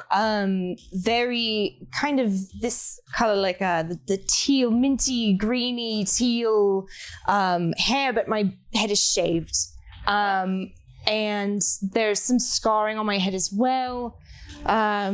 A little bit of scarring on her face as well. She's obviously seen some shit, but it's only very recent. Yeah. Honestly, I'm new to this, but Newly scarred. but I'm newly scarred. It's only been I over got the this past. yesterday. I don't. Just fell on it. Ouch! Yeah. And before all this, I was a nobody. I was honestly I lived in the Felsworn Kingdom and with my husband and my 2 boys, and then everything happened. So And they all went to get ice cream. They all. It doesn't always have to be bad. It's true. They went to get ice cream, but they never came back. They never came. Okay, it's bad. Mm-hmm. And that, as far as that, like the public knowledge of that, are you open about that you've come from the Fallen Kingdom, or is that something more in the you just tell? I would like to say that I probably have. I'm probably wearing, because I'm not. It's not a secret. It is just what it is. And plus, what took it down and what's missing and how everybody died. It's important for me to tell their story. This isn't something that I want to keep a secret because it can affect all of us. And the closest kingdom is the Diesel Dynasty. So Exactly. if it's coming north, it's coming right this way. So I came up through the south. So I did go through where all those wingnuts are, and so I'm familiar with you as well. That's right. So because obviously I'll stop. Something has to. Absolutely, yeah. Fill my mind with Spark, that bring nuts, us, seeing yeah. people fight is, And you both have a mutual companion, Fezzy Sand Drink. Let's go Spezzy. Yeah, Fezzy. Yeah, I love Spezzy. Yeah. I also, as a rogue, I think I do also participate in the fights as well. Heck yeah. Just way more, obviously way sneakier. Yeah. I'm much dirtier of a fighter. Hide. Yeah, it's like Yeah. you've also found that because this kingdom relies on artifice so heavily, that if it's like a no gear match, it's like you don't know how to do this stuff without your little power boots and stuff anymore. You also didn't live in a world where breathing the air was poisoning you. No. So you're like a little fresher than they are. Life Right. is poison. Poison where arrow. you're from. Yeah. But you breathe the air. Yeah. Your leader was kind of an animal. It's all fine except everything poison. it was all fine, and then Yeah, it just went to shit. Yeah. Shitsville. And then we moved to Shitsville. Oh, we went to Shittsville and Fucktown. I heard that Fuckmire is like a big Fuckmire. deal now, but Shitsville is not what it And sounds. it's only up and up. I There's got a a bar. t-shirt. I got me a t-shirt. Todd. Says Menai. Fuckmeyer, and all I got was this fucking Fuckmeyer t-shirt. Awesome. So at this point, how new are you to the city? Do you think, you know what I mean? Like, how long have you been here? So I think, it probably takes a long time to get from, like, she's kind of spent her time making her way up, right? Like, she's aware of Terra. I think she knows, they've known about the kingdom, like all the stuff to the north for a long time. She never really traveled that way, like maybe once or twice for something, some you gotta go see the city particular one time, at least once, right? Check out the schools, all that stuff. Well, she had kids, so like she was probably checking out to see what the school is like and all these other opportunities and stuff like that too. So so do I want to live in the vampire gothic kingdom or go check out this technological wonderland? The air is poison. The air is what? The air is poison. You put that in the footnotes. The air is poison. It's the next page. Come to the diesel vampires it is.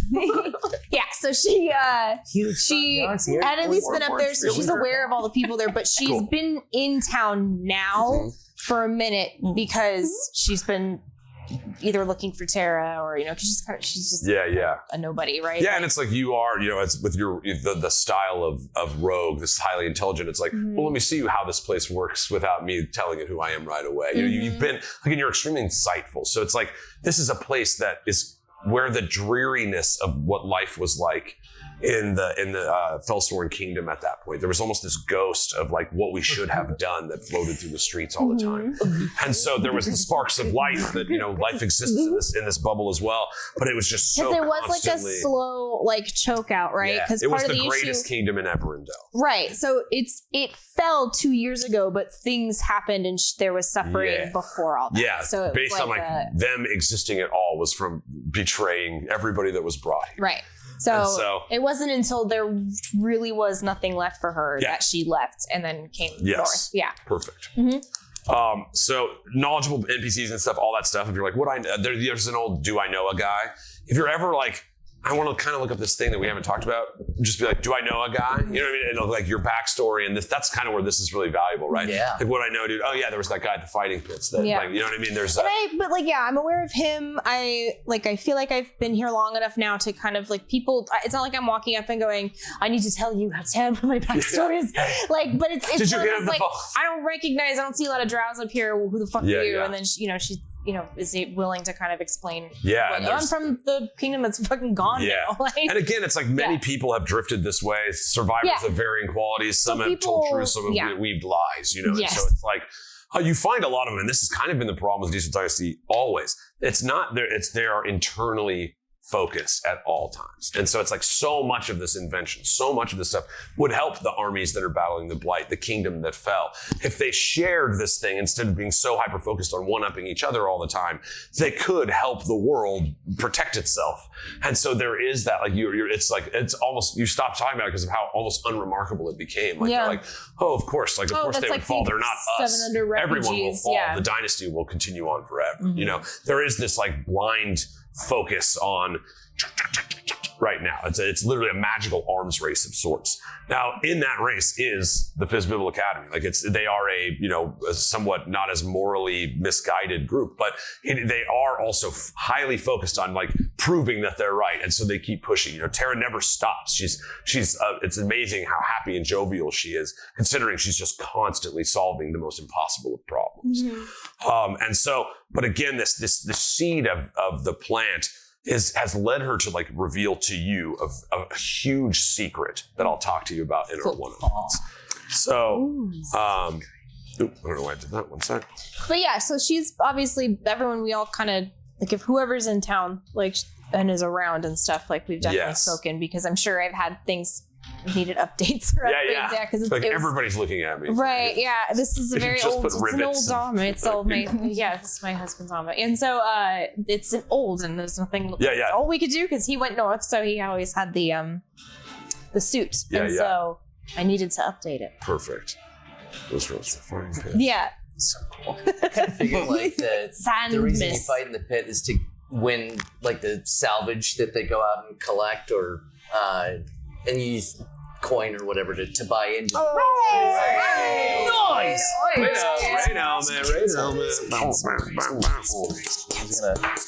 Thanks for coming our way. Worst of times. Good to see you, bud. Happy belated Thanksgiving, friend. Thanks for being here. Guys, if you're not already following the worst of times, head on over there right now. Give him a follow. There you go. We are going to upgrade the raid helmet, Debbie and I.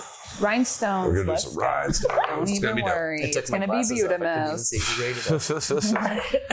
All right, yeah. So the seed of that. Well, we could say basically both of you guys have been recently at them fighting pits. You see Fezzy. Through that, you get the lens of the wingnuts. The wingnuts are kind of like sick of being ostracized by the cities at large, right? They're the insane Mad Max desert people, but they survive a very harsh existence. Yeah. And they know they're like, right now, everybody's so focused on this dungeon, if they made a hard enough push, they could get one. So you see them talking to like a level 3 party. You know what I mean? Like they're putting together 5 adventurers on their own quests to like help Fezzy Sand Drinker. But you guys are a little high level for the quest. You wouldn't get any experience. The loot's all like out of sight. I remember when I was level 3. You see they're really excited. They're like, I just got my class focus. Oh, that's cute. You're cute. But yeah, so it looks like the wingnuts are like gonna make a push from living in the devouring wastes to try to get this artifact for themselves. Which is no surprise. Like, again, it's like everybody wants this thing right now. Tara has reached out to you specifically in that regard, in response to what is inside of that. Okay. So I'm going to call it a box. I'm not going to feel bad about it. Whatever is inside that box. Mm-hmm. Hey. I'm sorry. Hey. No, you're right. So sweet. Anything else? Any of the public space? I think she definitely I think just doesn't like to be not doing anything. So she's always she's like happy to help out. Yeah, Tara like finds that similar. She's like, oh yeah, you're like, yeah, here, I'll help you with that. And again, it's like finding your rooting in this new place. You know, if there's a spot in the city that kind of calls to a newcomer, it is the non-poisonous sky of the Fizzbibble Academy, kind of bustling away constantly with jobs and tasks and needs. Again, Tara loves inviting you over just to have talks of the other kingdom. Like it's a space that she knows very little about, and she, unlike everybody else, is pretty interested in it. So, you've grown to be, again, patrons are people that would like. You guys are somewhat close with Tara, across the board. And so it's like through that, you guys have bonded. You've seen chronics on the grounds. You guys have gone from there to the pits, I feel like I would want to know what was going on over there too. Also being from a different land. Yeah. The more you know about what's going on around the world. So yeah, and be the Stuffing Brothers. Yeah. Stuffing Brothers. And that is where we'll pick it up after.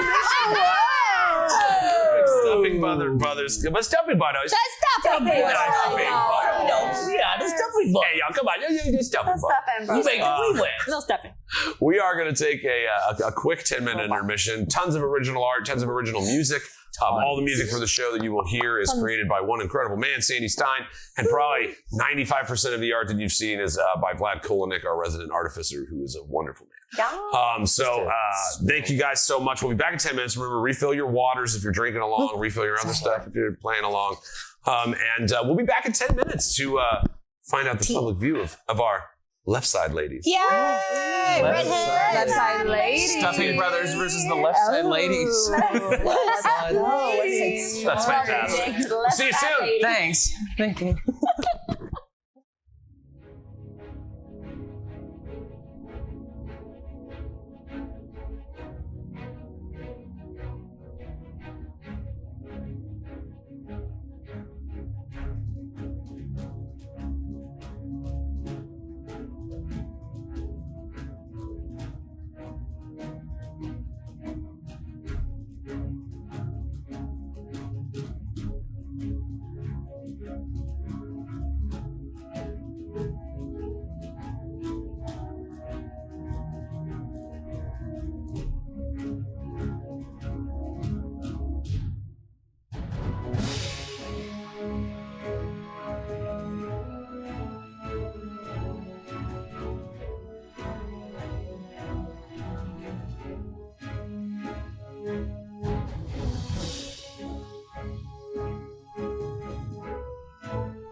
We're so good. Wait. Oh, wait a minute. Oh, wait. Oh, wait, one more trick. Wait a minute. Oh, yeah, that's okay.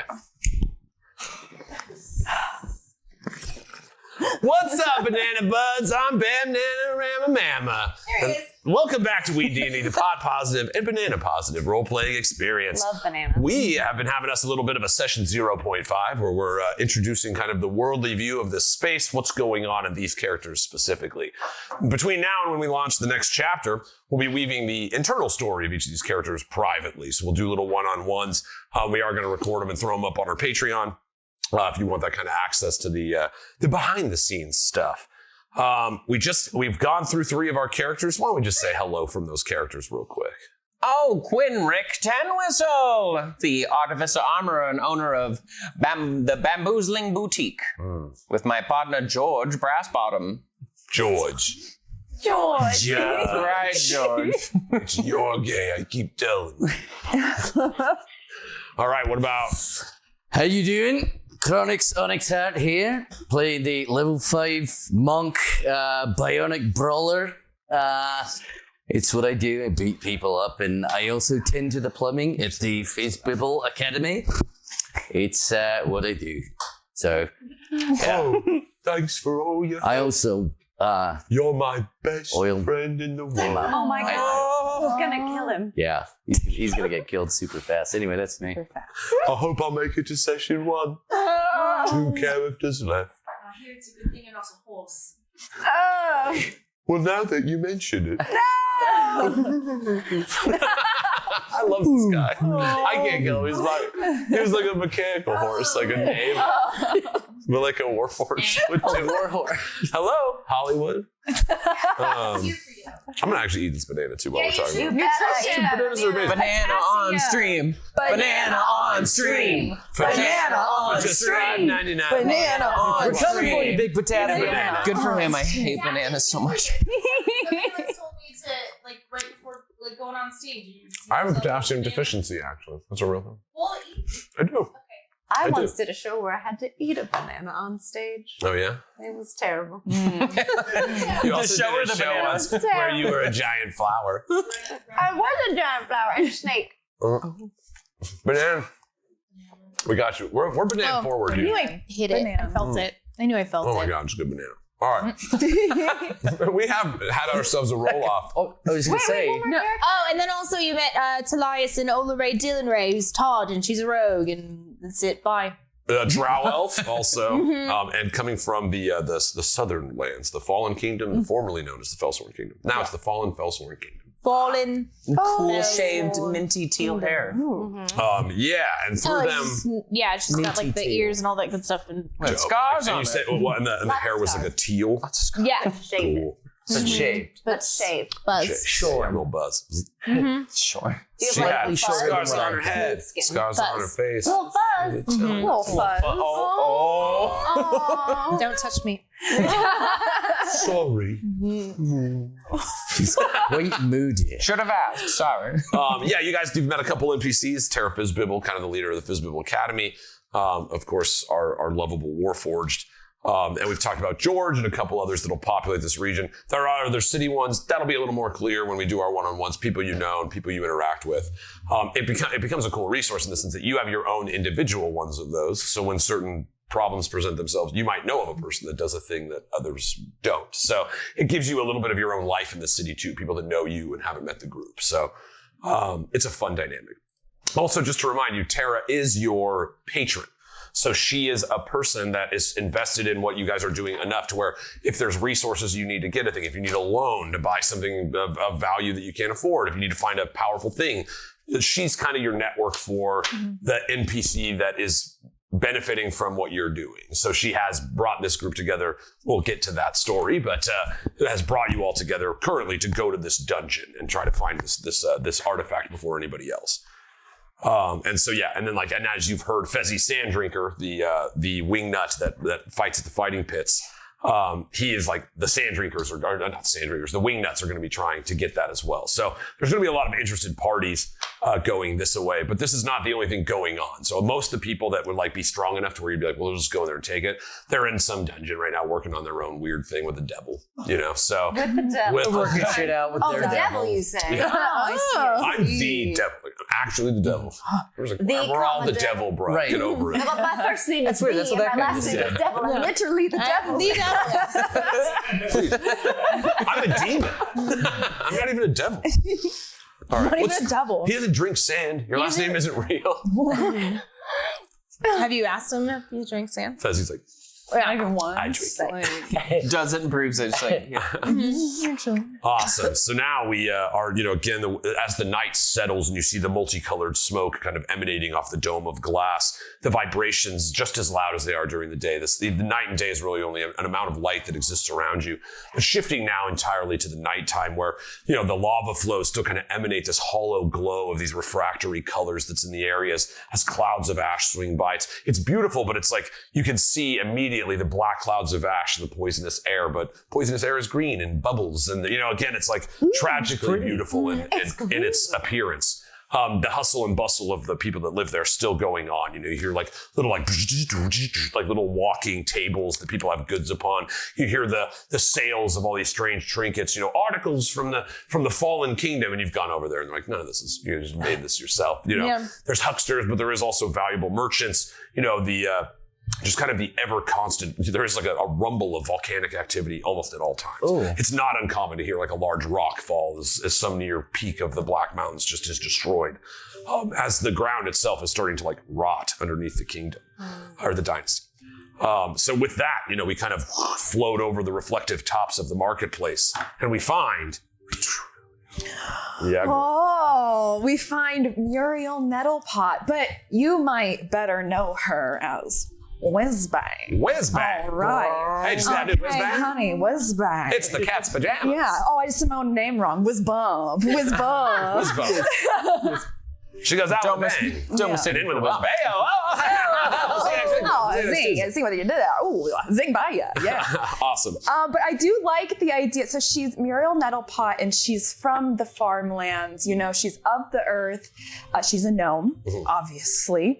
But I got sent away to get my education and get good at becoming an artificer and get all my knowledge. And so I was thinking that maybe I went to the Fizzbibble Academy and learned there. Perfect. And then went and had my fabulous career after that. Yes. Cute. And you are a entertainer. Yes, I'm an entertainer. Because we were talking about like the transatlantic accent, yeah. I kind of like the idea of her being like very Mae West vibes. Yes. Oh, how tall are you without your horse, cowboy? Yes. Totally. Yeah, and it's the legacy of Whizbump, you know, coming down from Whizbang and the passenger. There's always been this kind of like celebrity gnome, and it has just been passed down from your family. Like you are a descendant of that strange gnome from 1,200 years ago. Well, I was given a chance at the academy, and I caught the eye of Whizpump, who Awesome. then took me under Who brought you in? tutelage. Perfect. Yes. Todd. Yeah. Boom. All right, perfect. But yeah, as a former student, and also like if you want to come from the fullest farmlands, Sativon. That's what I was thinking. We had talked about how there was the chosen, like the 50 people that would go out into the world, follow the salt roads. It's not, you know, it's like there was a time at which the war wasn't so consistent. Yeah. It made sense to have a traveling group of people going around. So you very easily could come from Sativon.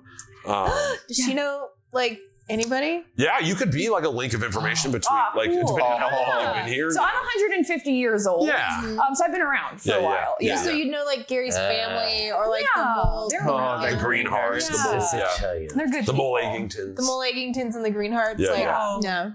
Years old. Perfect. And what's she look like? So I'm the tallest gnome you've ever seen. That's what the board says. Come see the tallest gnome you've ever seen. It's one of the attractions. Yeah. Oh, but see the legs. so I'm like 4'1". I'm like notably tall. Yeah, gnome's like, damn. Yeah. Ooh. But so very tall, obviously, and I have long, flowing, curly red hair, almost like Merida vibes. Yeah. I wear a lot of dramatic cloaks and robes, and my breathing machine. It's like almost like a hairnet that encapsulates my like many curls. Yes. And so it's like almost like silky, like a headscarf, and then it has like a net mask that lowers in front of it, almost like a veil. Nice. I like it. Which of course could be weaved by one of the greatest tailors. Of course. Only the city. finest fashion. Absolutely. Yeah. So as far as your, so you are you still a student at the academy? No, I've graduated. Okay, I've graduated. Boom. And unfortunately, the Black Iron gates are shut. You're not allowed to go back. Remember, like right now, the idea of returning this information, which was kind of the goal, is literally impossible right now. The gate did not open, 2 years ago. So, graduate. A friend, obviously, of Terra. Again, she does seem to surround herself with representatives or people that know knowledge from the other kingdoms. Again, it's like she's both building a thing, working on a thing, figuring out probably the best answer that nobody will listen to on a thing, all at the same time. You know what I mean? And so it's just as they would sit and have talks of the Felsworn Kingdom. Her questions about Sativan. Again, it's like you're in a volcanic area. There's no soil by which to grow. So if you guys can kind of figure out a Sativan level answer, and again, one thing that you've offered is like the Green Lady has a big thing to do with that. Yeah. And so us, these really intelligent people have kind of removed themselves from divinity more or less. That level of like the magic of nature. They're destroying nature to get more magic right now. So there is like you've sat and spoken with the divine artificer as well. It's like the Green Lady is, this isn't like now where it's like whatever, like what is the real law in that space. It's like, this is like a person that lived, Tina Smoothhands, who then became a god, and like her tears upon the land helped Sativan become the Spring Kingdom. So it's like you have brought the message of like from Sativan, the Green Lady is a big reason for the thing. So as far as I don't know where you're at in that, you're not a cleric or anything, but like the Green Lady is like it's an ever-present fact in Sativan. I do know firsthand the healing power of the land and the life-giving like apothecary that can happen within that. Yeah. And I think that will lean in really cool to the sort of potions and tinctures that I plan to brew. So through that, you've learned, she explains how she has recently seen a seed of one of these master nugs of magic. She doesn't give anything more away than that, but as legend grows, it was the land was just cracked black and dark when it was ripped away from Everendel, but it was Mab returning magic through these seeds that allowed life to grow from death. So it is like in that space, you're like, well, this might, you guys are all researchers, you've shared information in that space. This isn't anything, shouldn't give you any answers, to go tell anybody. But it does seem like it's like there's a nice place to work in that compartment with you. You are a alchemist artificer, is that right? Yes. That's right. So we've played with the idea of like you have like these varying like tinctures and skin creams. Yeah. That you have your experimental ones, but then you actually have like a pliable trade. You have like your setup at the merchant area and sell these. I'm a businesswoman. Yes. Yeah. Fully fast. I have a brand to sell. My little photos on all of the bottles, hand designed. I care about the packaging. So like expanding your brand is like a part of your goal. Absolutely. I love this. Yeah, brand expansion. I want people to know about my image. I have like little zines I make, little pamphlets, and it's really just like, oh hi, I'm Liz Bump, and it's like got my little fun facts about me. And it's like so other like third level characters can find them under beds on their starting quests. Absolutely. Like, what's under the bed? And you're like, I find a pamphlet of just like you guys. There we go, and it keeps just going on. Awesome. So you. In that space, I would say you are probably the closest. I'm sorry, I do have to do a little scrolling here real quick. You would probably be the closest with, you and Tara are close, but the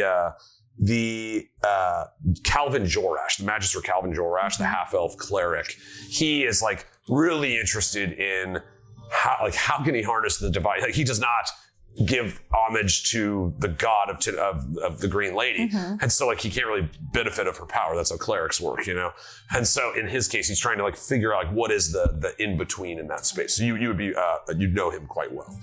Yeah. All right. I'd love it if he bought your porn. He's like, hey, he just like supported me. Yeah, he's very support. And then suddenly you were like, so by the way, he waited until I wasn't a student anymore, and then he bought it. Yeah. Consenting adult. Absolutely. Exchange of goods. Legal participants. It was an accident. And then he felt bad and was like, I'll just teach you everything I know. Here. So that sounds great. Here's artifice. Do we know like, you oh as God, Muriel, yeah. or is that a secret? No, nobody knows my name. Well, you know me as Lisbon Honey. Yeah. But Muriel Nettlepot, nobody knows her. Nobody knows little Muriel. Yeah, and honestly, you found like Tara has like a connection, like the idea of branding, right? Like the entire of like, you know, almost like this weird helping community people keep talking about around the world. It's like the expansion of an idea flows with the name, and in that sense, right? So it's like, again, she's like, even she is aware she's becoming somewhat of like a center for calm, reasonable, intuitive movement toward the future. And so you can see she's kind of plying you about many subjects. That's one thing she's always like, it seems like a waste of time to her, but she's like, of course, yes. When you become comfortable with an idea, a thing, you associate it with that. Oh, yeah. And she starts writing down while she's Brand like fixing a recognition, watch. honey. Exactly, yeah. You're like, here, slap a sticker on her back. We have to make a bunch of fun stickers for this. It's gonna be a real fun size. Lots of shoulders and elbows. Watch out for those. Go. Here they come. It's a lot of like one-liners and like pickup lines. Yeah. What do you say? All right. Perfect. As far as like your day to day, it's pretty much that, right? You're just hustling. You've got your booth to run. You've got your visits to kind of try to figure out your greater calling. Again, you are here. You can't go back. You might as well get as much as you can while you're here. Again, it does seem interesting that she's like mentioning a person from the Felsor Kingdom and you in the same sentence as a part of like, wait, we need this artifact. There's a couple different ways that we could go. I find everybody in the dynasty thinks one way. Perhaps we need other ways of thinking. You know, she's working on stuff. So that's kind of your relationship with her in that space. Again, it is a school, so you're very well known by the students. You know, it's just like there's like a hushed silence in the halls. It's like, she's going. You know, it's like it crested into the folds of most of their like literary books are like some of your pamphlets. And so yeah, you're quite, you like the way that you are respected in this place. Like everybody knows you're like a multifaceted person. I don't do it just for fun. Exactly. Money and attention. That's it. Yeah. And you guys are level 5. And we've talked, like, I would say those of you with business backstories, that's like a part of the boon of that. You have a little bit more starting gold. You have a little bit more influence in those spaces. So, but some of you don't. You know what I mean? You've left all your belongings behind, or, you know, it's like, and so there's like a fun space where even that is a factor in the bonding of a group. Little trust fund, baby. Not necessarily bonding, the establishment. Yeah. Baby. Dude, awesome. And with that, I say you have anything else? Any questions, concern, thoughts of like, would there be this kind of, do you like an NPC perhaps that like runs your shop for you, kind of a similar to a George? It's George. He just runs both shops. George working double time. You speak Goblin But I make too, him huh? change into a Yeah, you different speak Goblin, outfit. don't you? Well, of course I speak Goblin. Yes. Oh my God, George works. Poor George. No, Okay. and he has like, he has to change into like sorcery robes to work with my shop. He has to look very Yeah, fashionable. you got to wear the uniform. Yeah. How many pieces of flair does Is he it have? is it like a window like at Bamboozle Booty. boutique? Yeah, just like right Is it next like- to it. It's like a beautiful like glass like a Clinique counter. but Yes, it's- absolutely. Yes. That's where he can be George Nickel Knickers. Yes, absolutely. Yeah, he has to have He a switches. split. He's got his day shift and his night shift. He has his little Like name he- tag. Yeah. and he doesn't let anyone know. So also his You guys skin have never is met. beautiful. Okay. That's funny. But his skin is beautiful. Oh, Oh, yeah. gorgeous. And he always smells really good. top salesman. Oh, he's a good looking little guy. I didn't The idea describe that he him. like adds one little thing to be totally different. Right? Yeah. And then I add this to go work it. And then- Yeah. Scrap Like my little crystal hats, for my yeah. Yeah, we do have our world. I didn't describe him. I'm sorry. George? George? For George. George. Art for George. Oh my Don't worry, god. I'll have all the art loaded in. That's him at that's He him looks at great already. that's him at my store. Oh, You I get to like- decide how he looks at your store. Oh my god. Oh, I love him. Oh, There he yeah. is. Yeah. Oh yeah, that's Yeah, great. sweet Yeah. like turquoise suit. He adds with, a like, feather gold to his leathers, cap. a That's it. black Just a bow feather, tie, yes. He's a fancy little guy. soft green And skin, you white hair. backhanded him for not having the feather. Where is your feather? Come on. What Ooh, are we one doing? of his eyes is kind of yellow. I like that. Yeah, he's a sweet little steampunk boy. Don't worry, we'll have all that. This sweet little steampunk boy. Steampunk boy. Yeah, so sweet. With that, we'll roll to our, it's like we've kind of coasted around, like we're in the merchant district here. We kind of glance over the fighting pits. We see you guys both kind of posted up waiting for the next order to show. And we kind of wither around toward the city. We kind of get a little bit more toward the edge of the city, where the volcanoes of lava kind of the rivers of lava flow nearby, broken ruins and areas where people used to live and populate, including the sisterhood. And so we kind of shift over, and what do we see? Sisters. So you see Eltera Renel. She is taking her foot out of the river of lava because she loves fire. Oh. She doesn't hurt her at all because she is fire resistant, if you will. Her mother was a violin player and always wished for her to be a famous violinist. So I took lessons a lot, but I decided that I had a different path. I wanted to go against my father, who is, he's a devil. So I'm trying to do different things and not buy souls like he does. So I joined the sisterhood to try to learn different ways of magic. And I learned some things, but there are some things that I don't necessarily agree with on how they conduct their business. So I have decided to seek out Terra and find other ways. I heard there's another wizard that is in that academy, and changing of sorts. So it brought my attention over there. Perfect. Awesome. Yeah, and your devil father, we have, that's one we can kind of weave in. And your devil father. That's my devil father. That's like people know like that, you know what I mean? Like it's clear you're a tiefling, right? I am a tiefling. And so it's like pretty clear in your body that there is like and this is a city that's not like, people would be like, oh, this one's got horns. It's like, so does that one. So do you. You have horns. And he's like, oh yeah, sorry. Hey, you got horns. You got horns. We all got horns. Sorry. They like click horns together.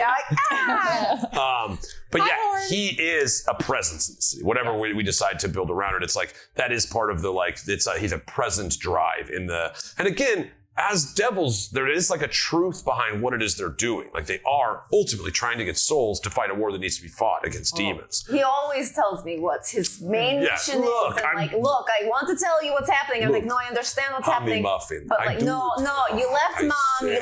Like it's just not okay. Like we are no, stop it. Like, I don't. He plays the violin flute. It's a steampunk thing. She's absolutely crushed when you left her. And so, yeah, and your mother, is she And around? your mother. She is around, and devil your father. mother.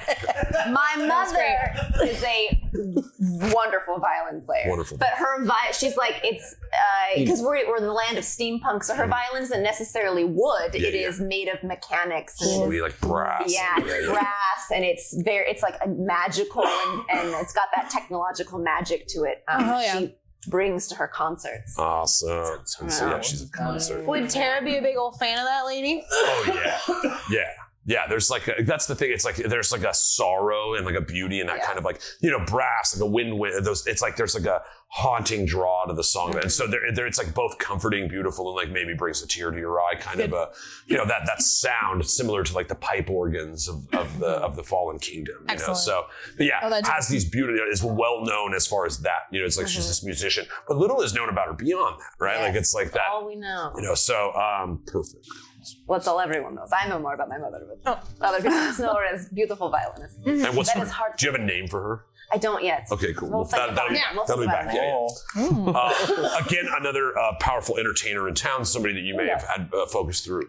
I would say as far as like the, this is the city, you're familiar with all these elements. Fizbible Academy is a place of population, but it is like you kind of come from a different back life recently. The sisterhood was trying to separate themselves from necessarily artifice and find themselves in the natural magics once more. And then it kind of started getting a darker tint as their village was destroyed in a rock fall, and then like to try to establish power once more.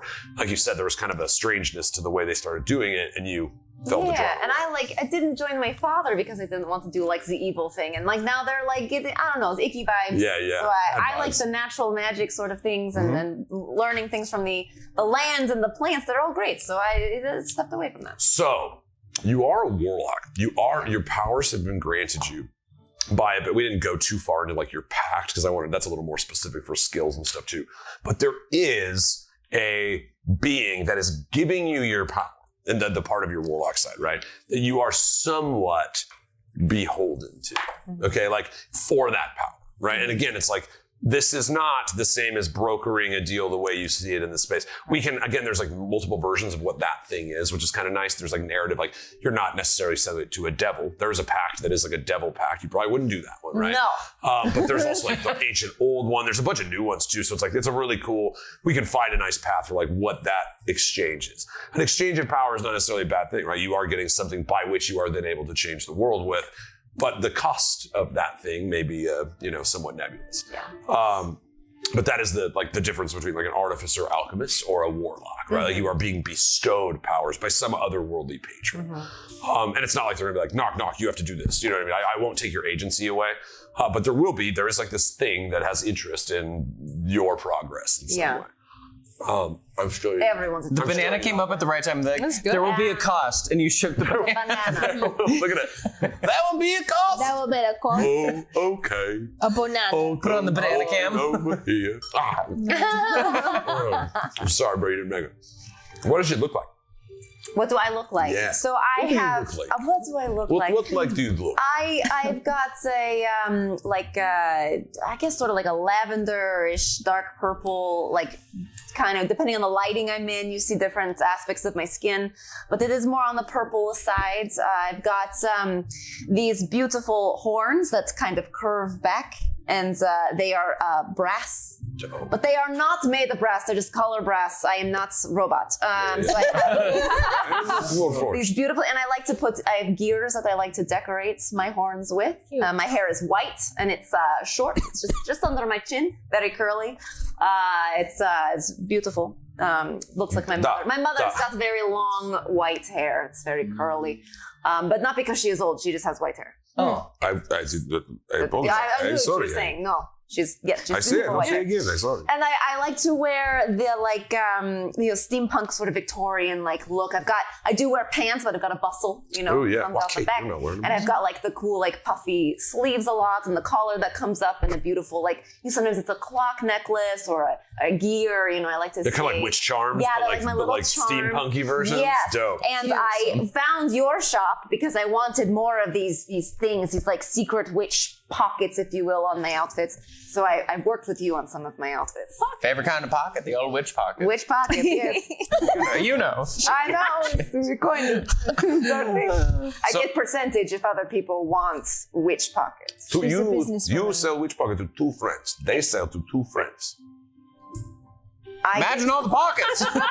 Just imagine, Seth. Imagine all the pockets. Imagine. Pockets of profits. Pockets of profits. What we always say. Pockets of profits. Left side ladies. Left side ladies. Left side ladies.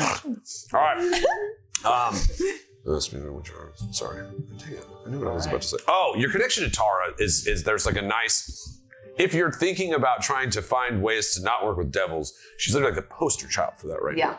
It is it's not oh, maybe people are doing deals with devils. It's you'll go down the street and there'll be one hey, need to sell your soul? You know what I mean? It's they're starting, it's becoming almost a partially devil city. Yeah. And again, they are lawfully evil. They follow the rules of what's going on. It's it's not technically illegal to sell your own soul. Right. And so it's they are, again, vying for power and positioning in a strange blood war that murkies the lines a little bit, right? They're not just here to destroy everything. They're here to fight the ones that do. It's I am a secret mafia daughter, and I'm no, I don't want to be part of that. I don't. I also really love the fight pit. I just go to watch, and I bet on the fighters. Yes. Dude, yeah. The Wingnut fight group, it's got that Mad Max quality. It's not just fights, it's a spectacle. Oh, it's great. Cages and swinging things. And it's if for a copper piece, you can throw a bolt into the arena and you can whip a I have done it several times. I come with so many pennies. Yeah. It's great. The sock full of quarters. And it's exactly. It's WCW. There's heels. There's it is quite a show. And then there will be these hauntingly so beautiful orchestras played, and then they'll be that main attraction now coming out this thing. And so it's just again, it's a space. It's because it's again, many of you would have had to have crossed the devouring waste to get here. Fezzy, it's when you're a little tired of the sound, constant struggle and fight. The sand, the wingnuts are kind of a good time. They're a little crazy, but you usually make it out most nights. Sometimes you lose some pennies, sometimes you gain some. But that might be our starting scene. Will be in the fight pit. Is it in the fight pit? Oh my God. I trust the ring girls. They look great. I feel too, if you get far enough out into the desert, it is quiet. Oh right? yeah, yes. Weirdly, that's the eerily quiet. Yeah, it's funny. I can only explain this in a modern way. There's a cave you drive through when you're going to Pittsburgh, and it's suddenly you've been kind of through hillside countryside, and then you come through and the tunnel opens. And it's just Pittsburgh. It's a bridge in a city and all this light. And it's just so crazy. It's like that. It's wandering through these. Even at night, the wastes are so hot that the sand can burn your skin. But there's just nothing but this coasting wind of hot sand, for miles and miles, where people are just devoured by the sand itself. Some people say it's alive. And then suddenly you hear this like pinging sound of audible cacophony off the inside of a snow globe. Colorful lights start pattering the skies all around it. And it's all, again, it's like this living creature after moving through the cold, shifting sands of the devouring wastes. So it is, and all of you, and no matter how you came here or got here in that way, had that experience. And again, it's a striking beauty that is like, again, you look and it's like these beautiful rainbows of color. There's a life to this place that is kind of being drained out of it, it feels right now. And one of the bastions of what each of you seem to be interested in is this Fizzbibble Academy. Its walls are filled with reasonable discussions. It's palatable fears of monsters and, entire districts that have been consumed by this like tarry black thing that eats into the ground. It's no small, it's not like, hey, do you think things are getting bad? It's like, this can't last that much longer the way it is. And that is what brings you all to kind of this conception. This Tara needs a favor. She needs this thing, and she seems to be interested in getting people from 3 different nations are represented in this already. You know what I mean? And then there's like kind of like a Diesel Dynasty representative, and then your role in it is somewhat interesting. And we may find out in the layouts. But I am interested, just real quick, we've never really done this. Does this help in the sense of kind of setting up for that next step? Is there like... I feel like we got to know each other pretty good here. Yeah. We've never done like a formal 0.5 like this. I love this. Yeah. It was cool. It's kind of like when you do meet up at the bar for the first time to go on the mission, but without the pressure of knowing that you have to go out on the mission and you have to prepare for all that. You know what I mean? Like, it's just...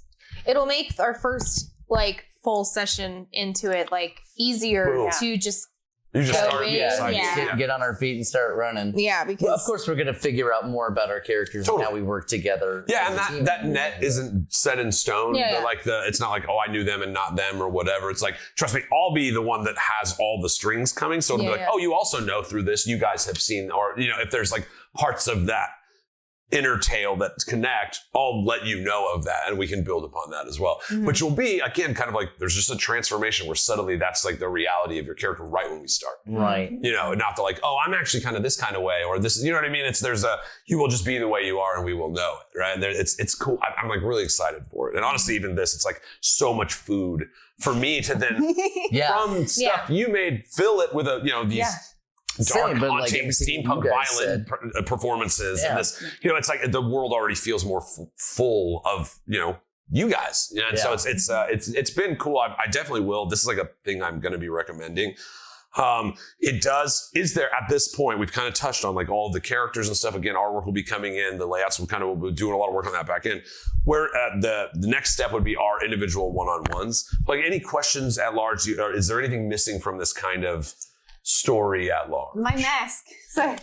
Yes, your mask. So Hold up, I gotta scroll it down. kind of looks like black lace almost, but it is made of this very strong material, so nothing gets through it. But it goes just right across, right under my eyes, so everything is covered except for my eyes. Dope. Yes. Yeah, These are little pretty cool. black. I can't lie. This is, I think, like the dopest party of characters that I've ever DM'd for. Like, I'm really excited to like fuck around in that arena. Yeah.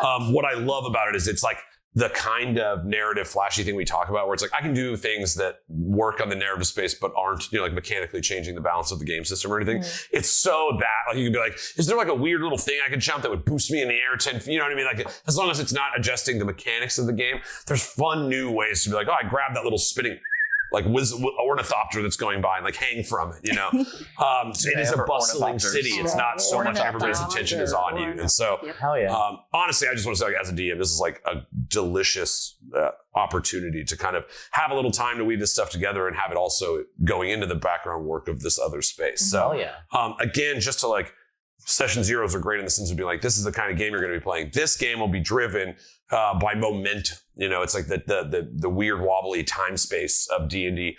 This one, not so much. Like we'll be dealing with like physical hours are a thing that matters in these times. It's not like you only have this much time, but encounters, puzzles, objectives, there will be other people trying to achieve these same goals at some time. So it's, it becomes a little bit of ingenuity, a little bit of Indiana Jones, like we said, there's like, that is a big dynamic. And then the narrative internal drive toward these goals. And so it's like, again, the all of you having such vastly different backgrounds, even if you're tacitly socially familiar with each other, there could be little to no known information about this other space. Right. And so we get to watch the evolution of these characters from that point with this stuff in mind. And then the things that are affecting them will affect them as they will. And I think our games have, as I've tried to go with you rather than like pull you through whatever I've done, which is the greatest gift a DM's ever had. So thank you for that.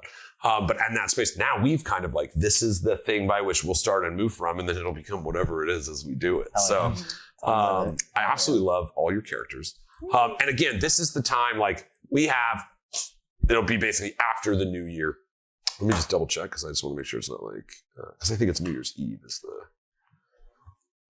Tuesday. Yeah, New Year's Eve there. So Tuesday, it'll be January 7th.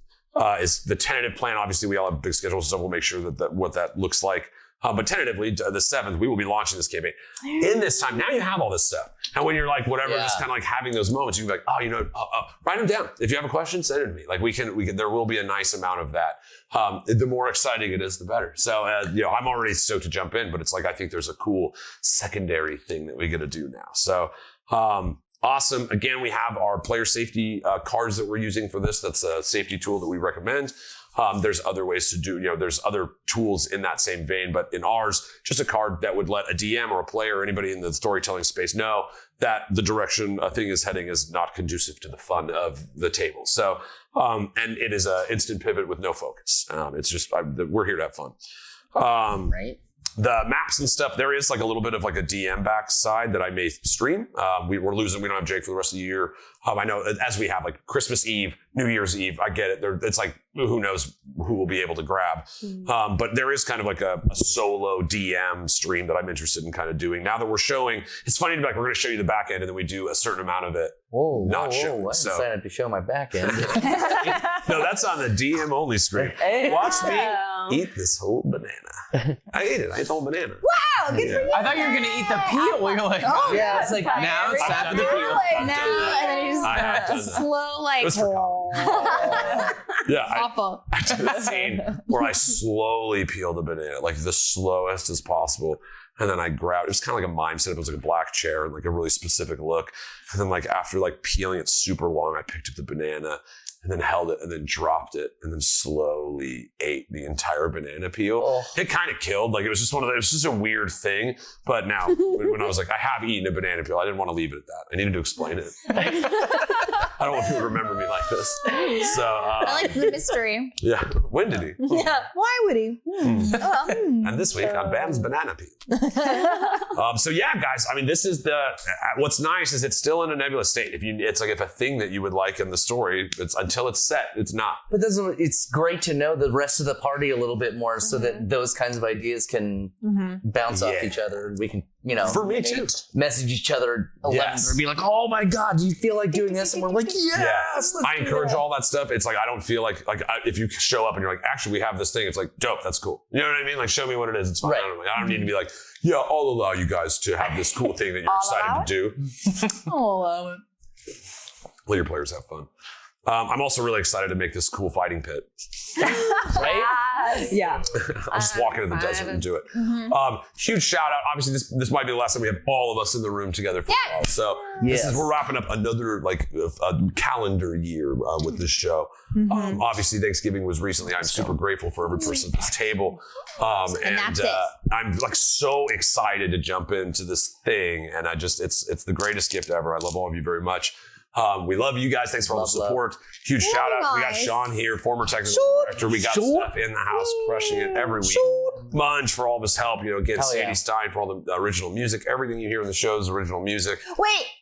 Roll for joshing. Joel, roll for joshing. Unconnected. It's like we didn't do a lot of rules this time, so I thought it'd be fun now. Everybody roll for joshing. Oh, I got a 19. Wow. That's damn good. I got 20! All right. See, just let it happen, guys. Just in that case. Oh, he's still going. Oh my gosh.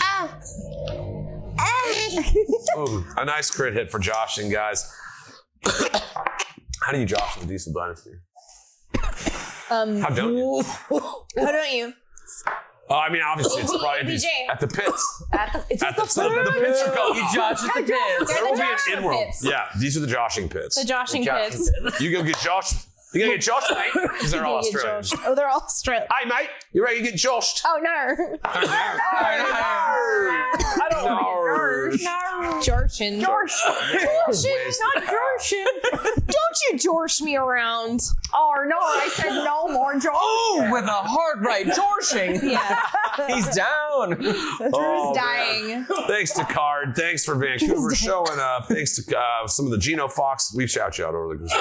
Goodness. We shot you out earlier. The only one. We shot you out earlier, bro. So just calm down. Boosh. Everybody's still hanging. I hope you guys dug this. It's honestly like, it's tough to get all of us together in a room together. And sometimes it's like, if we could do it off camera, this is like when we got to it. It's such a gift too. So Yeah. we're going to keep kind of plowing. We're going to keep plowing away. We're going to keep We're going to call. We're going to make sure. With We're our going to get them all little going. boxes. You're Magic neat. boxes. Time. That's a magic 0.5. box. I've never actually done this mechanic. I was turned on to it by, I believe Sly Flourish had mentioned to do it in one of his newsletters, and then did a little looking into it. I was like, oh, I kind of like, I see where, especially for this, D&D takes time. Having these kind of narrative things not be the thing taking the time allows us to do a whole bunch of stuff in 3 hours a week, So I really like it as a tool. I'm also a huge fan of the safety cards and things like that. Again, it's just like, dude, like, let's just have so much fun. I'm going to work on my mouth sounds for a long time. Yes. Oh, I just want to have a small announcement. Here we go. While I have a moment of your time, I have been nominated for Best Supporting Actress for the role I played in X. It's voting's on BroadwayWorld.com. I'm happy to share the link with you. Voting goes until the end of the month. So We will be dropping that link everywhere. Now, just so you know, we have a couple previous Broadway World winners right here at this table. What was it? What was the year? 2011 Best Supporting 2011. Actor. I believe Drew Yonemori won Best Supporting Actor. 2013 Best Performer in a Lead Role for McMurphy in One Flew Over Cuckoo's Nest. I love it. Bam. Oh, mine was for Wow. Molly. Abby, now you guys Winning start the Willows. challenging me with that. That's like the only thing I've ever done. I am Queen of Boulder City, Miss Spring Jamboree. You That's what know I that mean. title. That's what I mean. I can't bring Okay, shit up. You guys are I like, got a I'm crown, just, bitch. I'm fucking. I ain't joking, bitch. Do you guys remember 13 years We'll be dropping ago? that all over. Definitely hit it. I think you can vote every day too, right? Yeah, One of you those. can. Yeah. Oh, you can vote more than Yeah, once? Until the end of December. End of the year. so. Yeah. Dude, let's do it. And then we'll be like, Broadway World, 3 times. We got to add that to all our marketing. It'll be like Boulder City Queen and Spring Jamboree. 2 handsome dads. And Jake won the award for Best Friend. Yeah. Best Hug definitely goes to Jake. Best hug. Definitely. Top. Yeah. I mean, there's a pretty good showdown between a couple Nice. of the buds, but Jake, you still got it. Jake's got some good hooks. He does. All right, guys. This was a chapter 0.5. I had a great time. yeah, dude. I'm seriously, I'm not kidding. Like, I'm so stoked to like, this one's just, it's getting at me in a big way. Not that the other ones haven't, but it's nice to, I can't wait to see this group in action. Oh, yeah. We will be doing our one-on-ones. Like I said, we'll figure all that out later. There will be another Discord hang near the end of the month, but I don't have my calendar up, so I'll post about it on our Discords and socials. Make sure you follow us, Art Studios, all over the place. All our links are here on Twitch. You can find them. Anything else? Anybody need to shout out anything before we go? I love you. I was like, I love you guys. I love his buds. Goodbye. Good night, Sam. We got a little ritual we like to do around here. Maybe you've heard about it, maybe you haven't. We like to take this lighter, make sure we're not going to light any of our friends, family, or household whiz pump bangs on fire. Go! Light us up. Oh, it's He's still going. a tiny flame. La la la la la, smoke weed. I'm dying.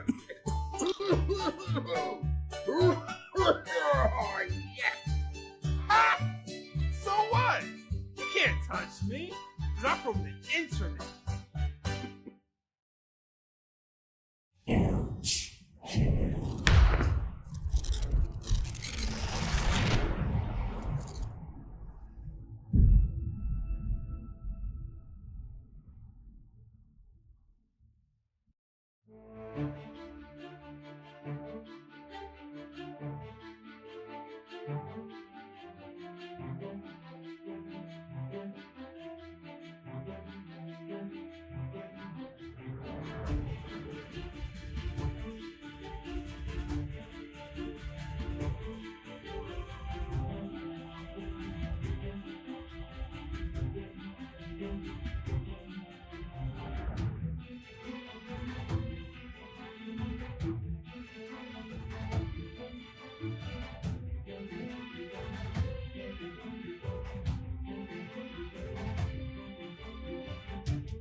Ha! So what? You can't touch me, because I'm from the internet.